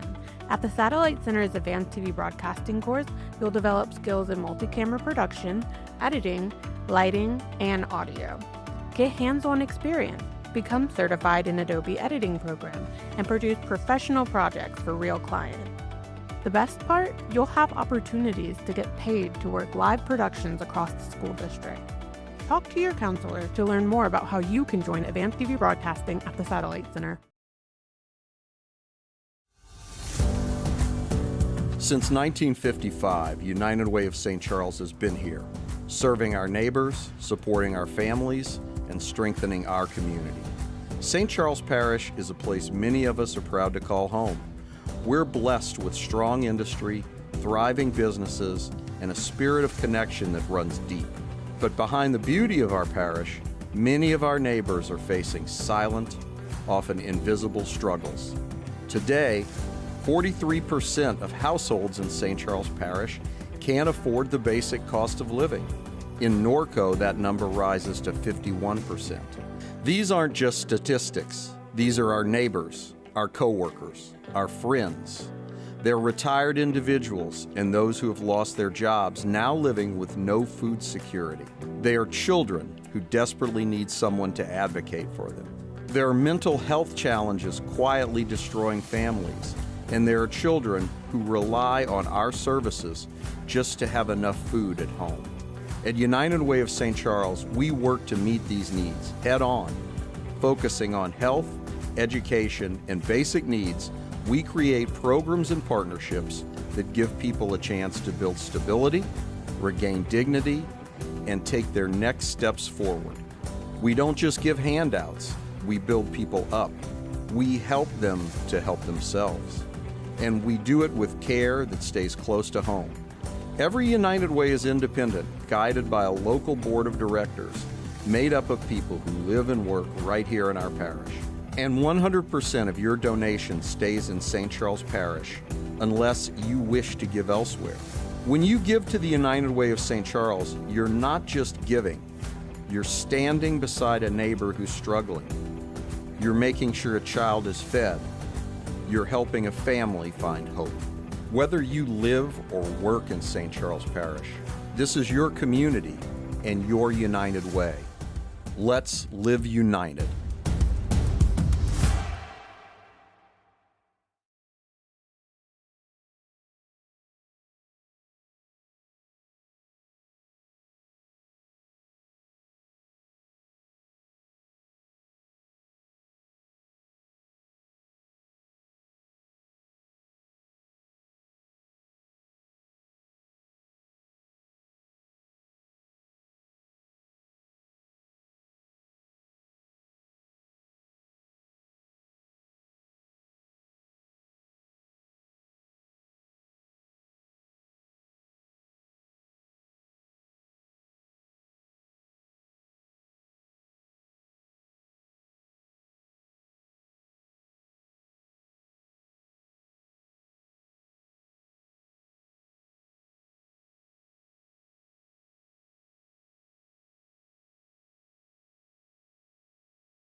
All right, as you can see here up on the screen, we have the Pink Links QR code.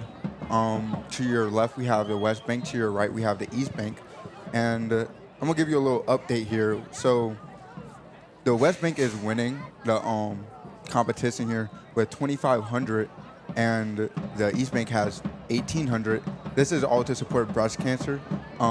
Please, if you would like to donate for breast cancer that the Satellite Center hosts here, please scan the QR code on the screen that you see here. Support your side. And we'll be leading on to the game here with 10 seconds left for the break. Yeah, Hahnville's coming out of the locker room right now. Just a couple notes. Hahnville's been averaging 43 points per game this year, and it looks like they're going to be on pace to equal that or pass that.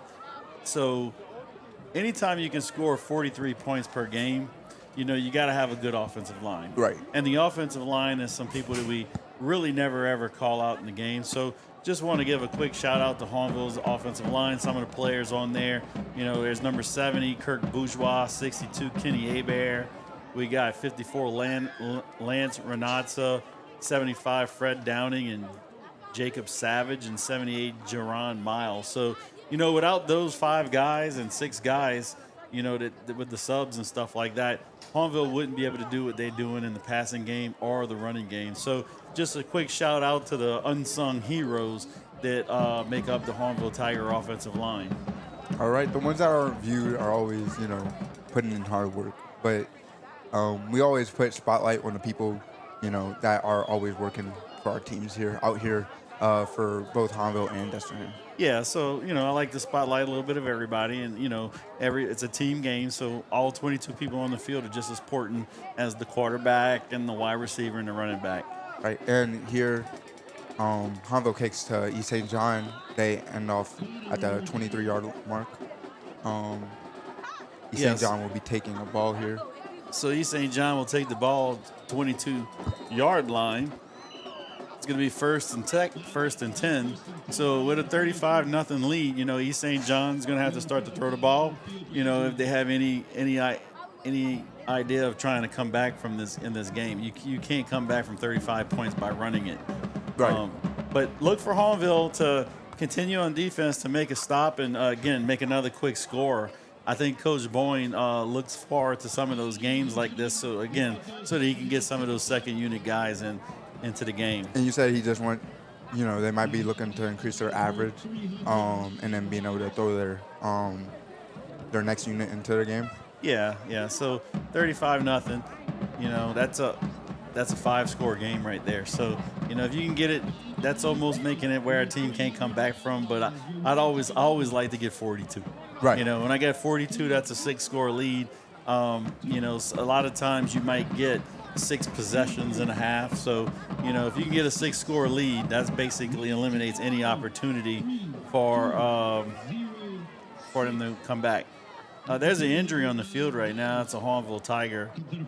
He's up on his own, but he's walking off gingerly. That's number 30 for Hahnville.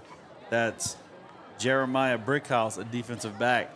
He's a sophomore, but as he walks to the sideline, he's not limping anymore. He's actually jogging off. So that's a good sign for number 30 and his health. All right.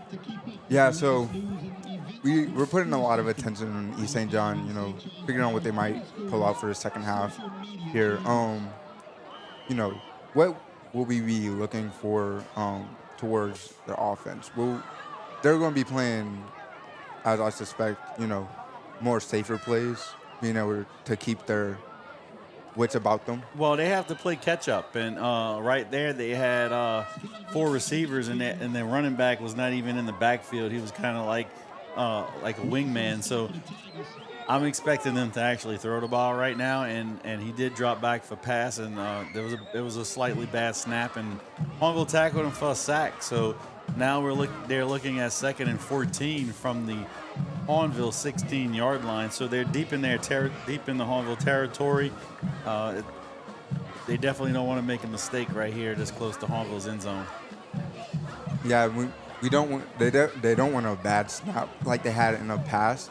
They don't want to give the ball up to Hahnville, and it seems like there was a slight hiccup there. Yeah, that was a give to number 8. The snap was a little finicky, but he was able to pick off the ball. Yeah, first contact right there was Raymond Williams. He did a good job. He got him by the ankles. He wasn't able to make the tackle, but he was quickly followed up by his defensive back who made the tackle for a short gain. So it's going to be 3rd and 11 for East St. John. All right. They're lining up and ready. Seems like 2 receivers on each side. No running back here. Up, bad snap. Quarterback scrambling. And he is brought down behind the line of scrimmage by number 27, Jaden Downs, a defensive back. That's going to bring up 4th down for East St. John. It's going to be 4th and 15 from the Hahnville Tigers, 16-yard line. Oh, man. Yeah, that's not somewhere you want to be. 9 minutes and 50 seconds left on the clock. Yeah, it appears they're lining up in their punt formation. Their punter, again, of course, is number 10, the wide receiver, Deontay Freeman. He's just a jack of all trades, playing offense, defense, and wide receiver, and punting, yes. All right, great kick here. And we signal for a fair catch. That'll put them just in front of the 50-yard line. That's number 2, Braden Fontenot, with the fair catch. He's fair caught every ball today, but he's done a good job of securing that and not fumbling it. That's a great job by Braden Fontenot today, just to make sure that he hangs on to the ball. Yeah, we're seeing a lot of issues here by East St. John's quarterback. What would you think would be going through his mind as a player? Yeah, I think he knows he has to pass the ball to be able to catch up and shrink this lead, but he's definitely aware that Hahnville's defensive line is putting high pressure on him. So, he's not willing to sit back in the pocket very long. He knows he's going to have to scramble, and that's what he's doing. He's doing a good job of scrambling, but Hahnville is doing a good job covering the wide receivers, and they've been doing a good job of keeping him contained, and they've made quite a few sacks in the backfield. Right. And as we've seen, there was an incomplete pass here. The ball was indeed covered by East St. John, but it's still just 2nd and 10. 3 receivers to the left and then to the right. 1 running back. And it was passed and taken down with a gain of 6 yards. Yeah, that was a quick stop route by 14, Gavin Lucas. Good reception. He gained a total of about 8 yards right there. That's going to bring it down to 3rd and 2. Hahnville's driving. They're at their own 41-yard line. Looks like they're bringing in Bennett Knockin onto the field. Yeah, you're going to see a lot of substitutions right now for Hahnville, even right now with only the 35-0 lead. They're substituting some number 2 receivers. They're keeping a lot of number 1s in there. They're going to continue to keep their offensive line in there until they decide to replace the quarterback, but they're doing some substitutions with those wide receivers. All right, and they're pushing right there to the 1st down. Yeah, it was a dive given to number 1, Fabian Celestine. It's close to the 1st down marker, and the referee's calling the chains. It looks like it's going to be a 1st down for the Hahnville Tigers. All right, and that'll be enough just to push them, just a little farther to that end zone. Give them that restart so they could push even further. All right, you're seeing a lot of substitutes, like you said, here for the Hahnville Tigers. Yeah, it looks like a run formation. Hahnville's got a tight bunch trips down to the lower part of your screen and the tight end up top. Right, and hand off to Fabian Celestine here, and down. Yeah, that was a pitch play to Fabian off the right side. He had that trio of wide receivers blocking downfield for him. That was a 10-yard gain. Good run by Fabian Celestine. Good blocking by the wide receivers of the Hahnville Tigers. That offensive line allowing for an open and open up here just for Fabian Celestine to run straight through. You know, Yeah, you see a lot of great plays for Fabian Celestine when, you know, he's being properly blocked, you know. Yeah, it's second and about a half a yard for Hahnville. 7 minutes, 50 seconds left on the clock. Still 35-0 for Hahnville. They line up with a pistol formation, 2 receivers to the left, 1 to the right.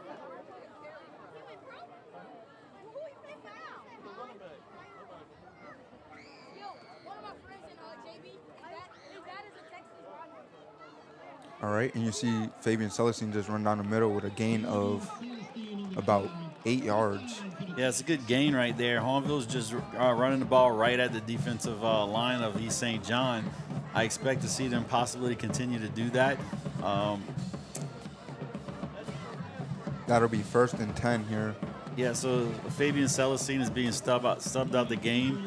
Looks like number 36 is into the game. Kyron Rayfield. All right, that's a new name here that we'll be seeing tonight. Shotgun formation here. 2 receivers to the left, 1 to the right, and the trips seems like to the right. And that run is to the right side for about a gain of 1 yard. It's going to be 2nd and 9.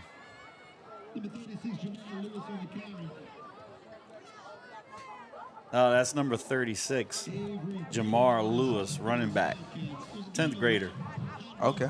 Yeah, so we're really seeing, you know, new players here. You didn't recognize his name, right? When No, I said it the first time? But that's because Jamar I was Lewis. calling it off the East St. John roster. Oh, what? Okay, so we're seeing, you know, newer players on East St. John's side too. You know, just a sophomore being able to get that play time really means a lot. And it's a good pass here. Yeah, that was to a Lance screen Marshall. play. Screenplay right there to number 3, Lance Marshall. Flag on the play. Pick up about 4 yards. Yeah, I've been seeing Lance Marshall a couple of times during this game. Here, he might be able to make, you know, a good record for himself, leading into the rivalry game versus Destrehan. Yeah, he's a new name for me. You know, we talked about the 3 wide receivers last game, Nakhan, Singleton, and Williams, and what they can do. And it looks like Hahnville's bringing in, you know, another guy, Lance Marshall. You know, they can actually make some yards right here. So, I mean, we're looking at 4 quality wide receivers lining up for Hahnville this year, you know, with a fabulous running back and probably one of the most prolific quarterbacks Hahnville's seen in quite a while in Landon Teague. So, you know, offense is looking good. Again, they're averaging 41 points. Look to see them continue that. Not to mention, like, they always have other great players like Kavius Singleton, Aldro Walker. Just people that, you know, can keep their game up. Yeah, Al Jarreau is a good player on the defensive side of the ball. We haven't got to hear his name much today, but he has been an effective player for Hahnville. And it seems like their number 6, Michael Props, was able to just push into the end zone here for a touchdown. Yeah, Michael Props is a tight end for Hahnville, but he plays an H-back position where he's always kind of, you know, right behind the tackle. Usually he's a lead block, so it's nice to see him get the ball. He got the ball off the left side and scored a touchdown. That was a great play here by Michael Props. That'll lead him 41-0. That'll be exactly what you wanted to see before, you know, you're able to really play more players into action here. And they're leading on with the kick here for the extra point. Miles Borey kicks, and it's good. That'll leave them 42-0.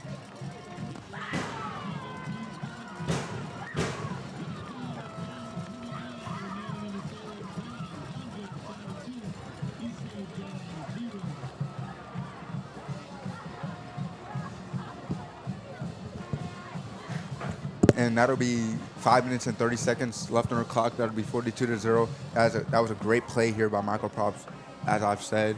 And on top of that, you know, as you said, you know, you win that 6-point lead before you're able to substitute more players. Now they're going to be probably more intimidated. Yeah, that's a big score right there for Hahnville. It's going to give Coach Boyne some flexibility to get some other reps in for the other players. You might see the starting defense go out there one more time, maybe have some DBs that's subbed in whatnot, and try to mix some number 2s in with the number 1s on this possession, or you might see wholesale changes. But I don't expect to see Hahnville. We'll see when they come back on offense if they can hold East St. John, Right. or are they going to bring out Landon Teague. He's a valuable asset to the team, and you don't want to go down with your starting quarterback. You don't want him to go down this late in the season. As we starting to gear up for the playoffs, and there's a big game coming up next week, and you want to make sure that your starters are healthy for that game. Right, and we have Miles Borey here getting ready to kick yet again. We'll see how this kick goes. He's a great kicker here for us tonight. Just some quick updates as this ball's kicked off to number 4 of East St. John. He's returning the ball. He's going to the right. He's at the 20 to 25, and he's brought down by number 56 of the Hahnville Tigers. That is the 23-yard line. Connor Hill, defensive line. Just some quick updates as we change possessions right now.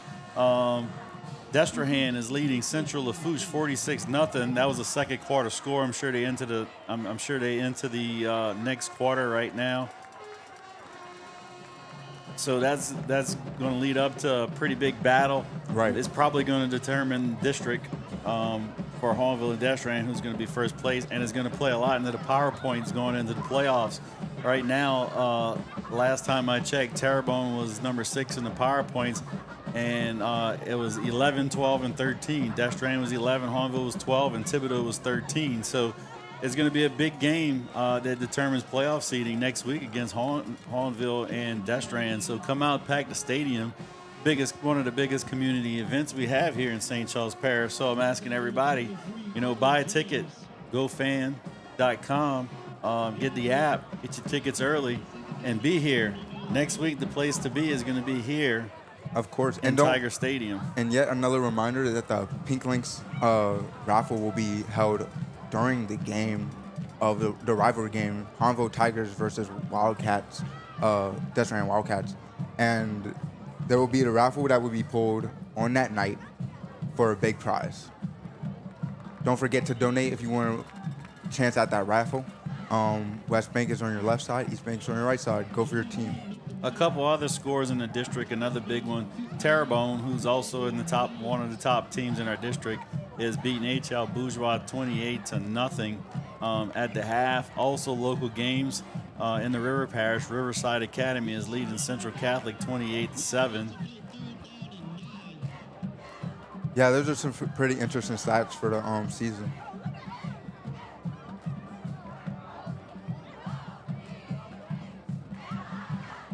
You watch as they line up here. Hahnville's 3rd down and 1. East St. John. Number 1 throws it deep to number 10. And it was incomplete. Good coverage by number 7 of Hahnville, Renell Gale. And that's what we were talking about in the beginning of the show today is, they like to throw the ball downfield, and that was a play thrown downfield to the number 1 receiver, number 10, Deontay Freeman. But Hahnville had good coverage right there. And, at the beginning, that's what we said. Hahnville needs to be able to lock down number 10. They've done a good job of that. A lot of miscues caused a lot of being able to lock them down, like bad snaps and things like that. But that was a beautiful pass and good play by the Hahnville defense. All right, East St. John will be 4th and 9, and they're punting. And it seems like it's a good bounce here for East St. John, leading them to the 33-yard line. All right, so let's see what Hahnville does and Coach Boyne decides to do with the offense. With 2 minutes and 15 seconds left in the 3rd quarter, is he going to let his starters play out the 3rd quarter, or is he going to make some changes right here? I think this will be, the big part that changes, with tonight's game will be about for the rest of this quarter and 4th quarter. Yeah, so we've made the changes right now. It looks like at quarterback, is that still number 18? Yeah, still Landon Teague in the game, but I know they got some new wide receivers in there. Seems like it was handed and it was taken down with a loss of 2 yards. That'll be 2nd and 12.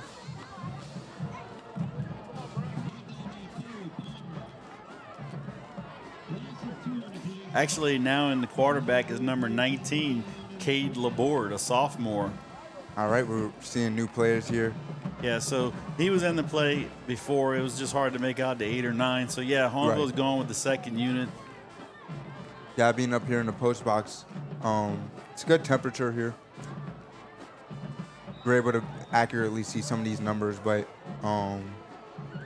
still watching these players closely. From the post box, it's still a good distance here. And there's 1 minute left on the clock, 42-0.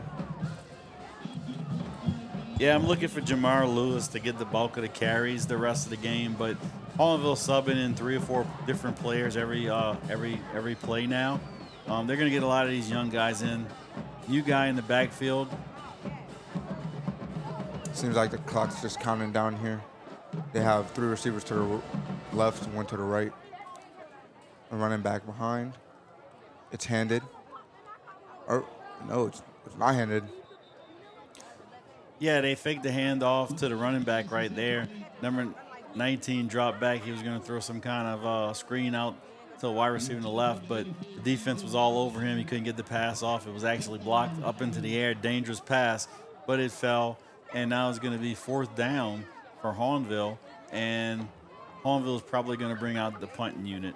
They're going to let the clock run down to end the 3rd quarter. So at the end of the 3rd quarter, it's Hahnville 42 and East St. John 0. Yeah, and that was a great quarter.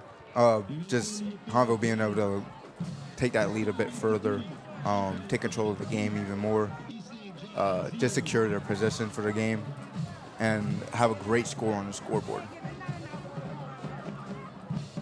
Yeah, so you're going to see East St. I'm not sure what I'm expecting to see East St. John do, if they're just going to throw the ball and try to, catch this up, or just going to try to run the clock down too and get out of here and prepare for next week. But what we're going to see Hahnville do is Hahnville's going to run the ball.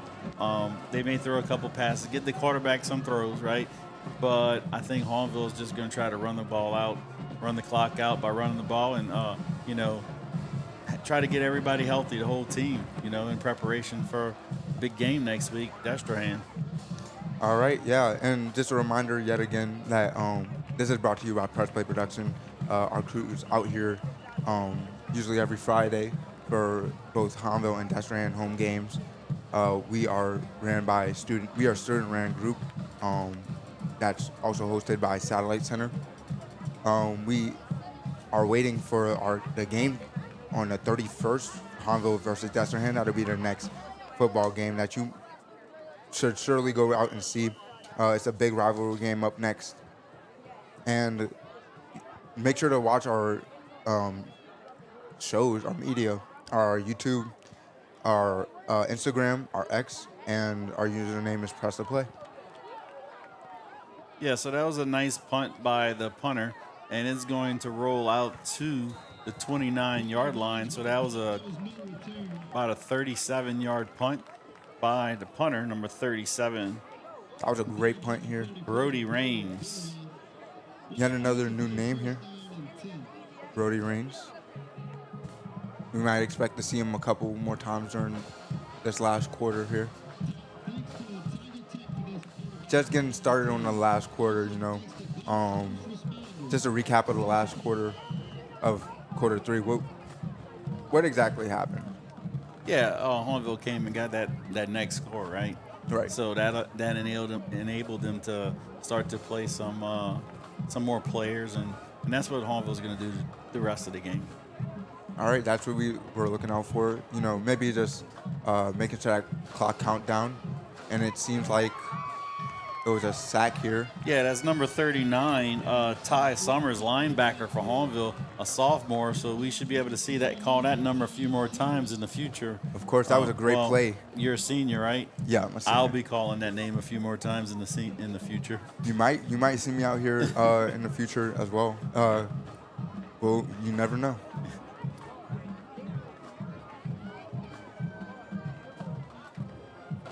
Seems like East St. John's deciding what to do here. Yeah, it's 2nd and 20. They tried the pass again. Hahnville had their wide receivers well covered. Number 1, Damon Scott had nowhere to go, and he just had to take the sack. Oh, man. Oh. Great coverage by number 22 and number 3, Isaiah Gordon and Early James. Early James had his hands on it, had a pick, hands on top of his head. He saw the end zone maybe before he caught it. But good coverage by the Hahnville Tigers. Yeah, it seems like East St. John is like really opening up their defense, like or their offense. I mean, it's 3rd and 20. This is their last chance. This is some of their last chance to put some points on the board. You know, all the film I've seen on East St. John, they've completed a lot of balls of over 20 yards, and you know that's what they don't look for any short routes. Everything is long. He's going for a big run here. That'll get he should be 9 or 2nd and 9. He got a big run right there. He basically got all the yards back. He's actually he got 19 yards and is going to put it at actually 4th and 1 or 4th and 3 right now. Big run by him, but again, the run was open because the secondary had everybody covered. All right, and that'll be 9 minutes and 23 seconds left on the clock. Here, you really gotta watch the game. You know, there's a lot going on at once. East St. John's making a couple of formations, trying to get the ball past Destrehan's defense. Yeah, so they're gonna go for it on 4th and 2 right here, and you know they got 4 wide receivers now. There's a good snap here. They're being able to. Yeah, so number 1 took it into his own hands right there, just trying to get the first down. And it looks like he's going to be very, very close to the first down. Seems like they're deciding that it's first down for East St. John. Yeah, it was hard to see what was going on right there. The down markers and yard markers weren't moving. But the referees decided? Yeah, decided it was a first down. All right, we have East St. John lining up 2 receivers on each side, a runner back to the right or left. And it's a big pass here to the left side. He's running. That was a great run. That might be the first touchdown of the game. And that's a touchdown here for East St. John. Yeah, that's a 60-yard touchdown reception by number 15, Cass Burrell. Cass is a freshman at East St. John, so again, another name that we might see in the future. But again, big play by East St. John. Again, Hahnville has their number 2 defense in, so you know it doesn't really make me feel any way about what Hahnville's defense is going to do in the future. Right. But, you know, you're getting to see these young guys play, and, you know, it's an opportunity for them. And, you know, East St. John got the best of that opportunity, made something happen. So. And you're seeing their kick for the first time here. And it was good. All right, that'll lead 42-7 for East St. John here. And that'll be 7:49 on the clock. Yeah, East St. John being able to get that first touchdown, you know, I guess it means something when you're so far behind and you're just able to pull out, you know, something to show for the game. Yeah, this is high school athletics, you know, and I like to see them score. Right. You know, 0 points on the board, you go home, nothing to show for the effort that you put in tonight's game. You know, everybody's going out there playing hard, trying to win. So it's good to see East St. John get on the scoreboard tonight. You know. They get to take that home with them, and you know they have that positive. Right, at least something. You know, you don't want everybody to be down in the dumps for things that happen. You know, but Hahnville's playing great. East St. John's playing great. We'll just watch as this last quarter goes down and see what East St. John does with this kick here. Hahnville is receiving.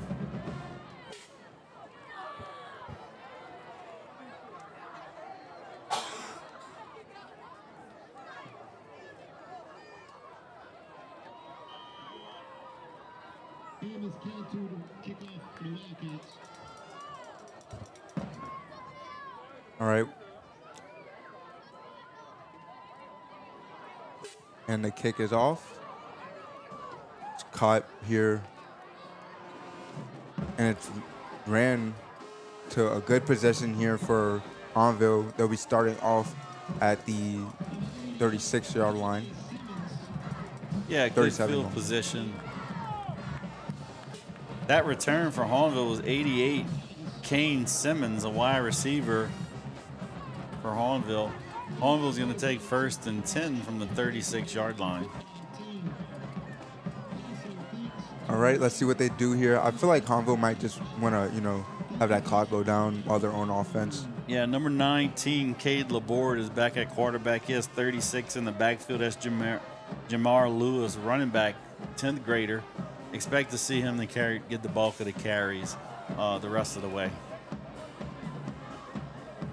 Expect possibly big plays here as well. It's handoff. And it was tackled down at the 41-yard line. Yeah, that's a good run by Lewis for 4 yards. It's going to bring up 2nd down. Yeah, we always want to see, good plays that just add to the yard here. Yeah, I like what Coach Boyne's doing right now. I noticed that he's got a few seniors that don't necessarily get a lot of playing time. He's got all those seniors in who aren't starters, getting them some opportunity on senior day. That's another important thing that Hahnville was able to do today, was able to get a nice scores to make sure that all their seniors get an opportunity to get in the game. So, there's good memories of senior day for all seniors that's involved. Yeah, senior night is it was a big day for me, as well as every other senior. And we're seeing a big play here as well from Jamar Lewis. That's number 36. That's a carry for about 30 yards. It's going to bring up 1st down for Hahnville at their own territory. It's going to be at the 31-yard line. That's exactly what you want to see here. 6 minutes left on the clock. They might be able to push for another touchdown. We'll see what happens. There's still a lot of time for anything to happen. For this last bit of the 4th quarter. Yeah, so they had another running back in the backfield. It looks like 26, Tresson Fields, an 11th grader, and he gets the ball up the middle, and he's getting a little push from his offensive lineman. He gets a yard. They're gaining a yard on progression here. So it's going to be 2nd 9. There's 5 minutes and 21 seconds left to play in the 4th quarter with Hahnville up 42-7. That timer's counting down. That's exactly what Hahnville, probably wants as they're scooting closer and closer to the end zone. Seems like they're deciding what they want to do here for the last 5 minutes. And see a shotgun formation here. 2 receivers to the right, 1 to the left. It's ran by the quarterback here and dropped with a gain of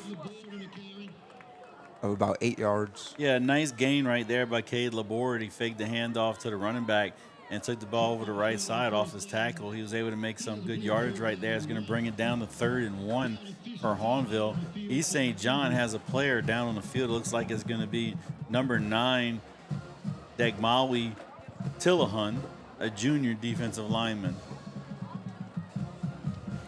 And I can't stress, but Hahnville's defense is really great. Like, they're able to always stay on top, and they're getting good experience for, their freshmen, their 2nd unit. Yeah, they've been playing really well. The defense has given up only 14 points per game this year. Terrebonne being the one that's brought it up to 14 points because Hahnville scored 38. Terrebonne scored 38 points on Hahnville, which brought the average up, and it's still a 14-point average. And they gave up 16 points as well to Central Lafourche. Again, most of that was with the 2nd unit in there, but Hahnville's been playing good defense, 14 points at average, but the number's really lower than that. And guess what? 42 points. Hahnville's average on offense might be going down this game because they've been averaging 43 points a game and they've scored 42. So but Hahnville's right where they are every week. Right, and offensively, we might see what happens here with the 4 minutes left on the clock. Something might happen. Yeah, we got two guys in the backfield right now. We got number 26 in the backfield, Tresson Fields, and number 36, Jamar Lewis. Expect one of those to get the handoff here on 3rd and 1. It's only 31. The first down is not far. Seems like a pass, and it was complete. It was a pass, not number 36, Jamar Lewis with the reception. It was a pass in the flats again, intended just to be like a running play, get 3 or 4 yards, move the chains. 1st and 10 at the 16-yard line for Hahnville with 3 minutes and 35 seconds left remaining on the clock. And the clock's counting down. They're getting closer to the end zone. It's placing them right where they want to be for the end of the game. We are now on the Smoothie King red zone. 3 minutes, 20 seconds. It's time for the Tigers to rule the day. Tigers are lining up here.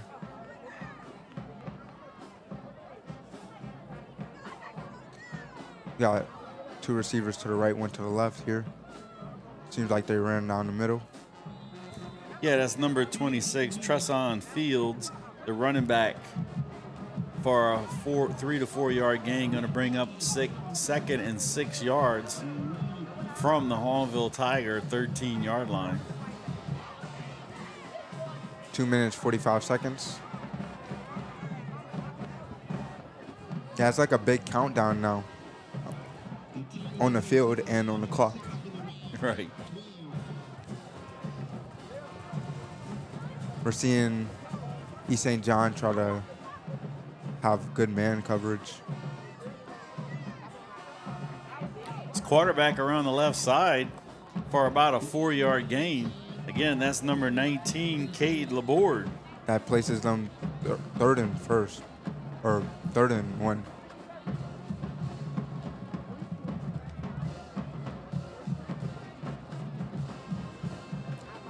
Flag gonna play against the Tigers.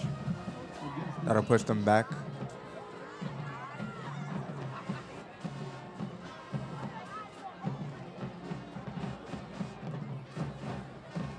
And yeah, as a new unit being out there, you might expect mistakes that happen, that arise. Yeah, you can expect some mistakes when you get your second units in. You know, they're not used to being out there. It's Friday night lights. You know, the lights are on, big crowd at hand. And, you know, you're trying so hard to make an impression on the coaches that sometimes you might jump off sides right there. And that's probably what happened. So, you know, that's to be expected in a varsity game when you bring in your second unit. 2 minutes left on the clock here. Oh, man. They give us a number 26. He's running hard. A host of Wildcats on the scene, but they had a hard time bringing him down. It was a good hard-nosed run. That'll place them 3rd and 9. Gain of 3 on the last play. Tigers will play 3rd down and 9. And we're seeing what substitutes are being made here for the last play. Yeah, number 19 is still in the game at quarterback for Cade Laborde. But again, like you said, a lot of substitutions in right now. Hahnville is going to have 3 wide receivers to the top of your screen and 1 to the bottom with Laborde in the shotgun. 26 in the backfield that gives to takes the handoff to 26. 19 scrambling. Big play by number 20. He's sacked in the backfield. That is Stanford Jenkins, the junior linebacker and defensive lineman for East St. John. Now they have 1 minute left on the game. Do you think they might be able to make the kick for the points? They're not going to kick it right here, I don't think. I think they're probably going to try to rush it. Yeah, I'm looking at the game clock has 20 seconds. There's 14 extra seconds. Somebody looks like they called time. The game clock stopped. There was 14 seconds between the game clock and the play clock. So Hahnville's going to have to do something. They're going to go for it right there and turn it over to East St. John, and East St. John might get a play, or they can kick a field goal. Well, now it looks like they reset the play clock. There's 30 seconds on the play clock and 32 on the game clock. They're lining up to shake hands, so the game is over. All right. So that's the end of the game here for the night. Let's talk about, the recap of the game. Yeah, Hahnville came in and, They scored early, they scored quick, they scored fast. That's what Hahnville needs to do against a team that there should be far superior, and that's what happened tonight. They put East St. John in a place where they had to get out of their run game. They had to pass. Hahnville's secondary is good, so Hahnville was in a really good place. Coach Boyne seen what he wanted to see. He's been seeing that week in and week out. His offense putting up some points and his defense being steadfast and stopping the other team from scoring. So, I took a quick peek at the Destrehan score. I haven't got anything since halftime, but it was 42-0. And, I don't expect Central Lafourche to come back from that. So both parish schools scored 40 points tonight. It looked like both parish schools are going to give up less than 10 points, which is going to bring us to a big game on Friday night. Yeah, so a lot at stake right here. Believe Destrehan is going to be undefeated in the district. Hahnville is going to come in with one loss next week. So, if Hahnville can come and win that game, it's going to make both teams have one loss. Could be a tie for the district. I believe that's maybe what happened last year as well. So, Hahnville hasn't been able to come up over the top against Destrehan yet. They haven't had a victory in quite a few years. Look for Coach Boyne to have his team ready, but Coach Marcus Scott at Destrehan is going to do the same thing. Right. Again, it's going to be a big game, packed house, both sides. Go to GoFan, buy your tickets early, get here early, get your good seat. If you can't get here, turn us on Press to Play Productions. Of course. Yeah. And this has been a big lead up, a lot of anticipation, a lot of excitement leading up to this game. There's a lot to expect. Coach Boyne has probably also been with us, Coach Boyne has been with us along this journey, and he's probably going to spend a couple of sleepless nights getting ready for that game as well. So So they're going to go in to the locker room tonight. They're going to enjoy the evening. Get some dinner, spend some time with their family tonight. I know it's 10 o'clock, but by tomorrow morning, all these players from Hahnville is going to be back at the facility, getting their treatment, taking care of the injuries, lifting some weights. They're going to watch the film of tonight's game. Even though you won 42-7, right? Mm-hmm. There are some mistakes. And They're going to look at those mistakes. How can we get better from that? How can we prepare for the next week? So they're going to do that tomorrow. Sunday, they're going to watch some film. Players are going to have the day off, and they're going to come out ready to play next week. They have a good week of practice, and they're going to get prepared for this game. All right, and that'll be wrapping it up for the game tonight. Thank you so much for watching. That's Press Play Productions. Please come out to watch us on our next game, which will be on the 31st. That'll be the big game, the big rivalry game, Hahnville versus Destrehan. Make sure to come out to watch us. # We Are Hahnville. We Are Hahnville. All right, have a good night.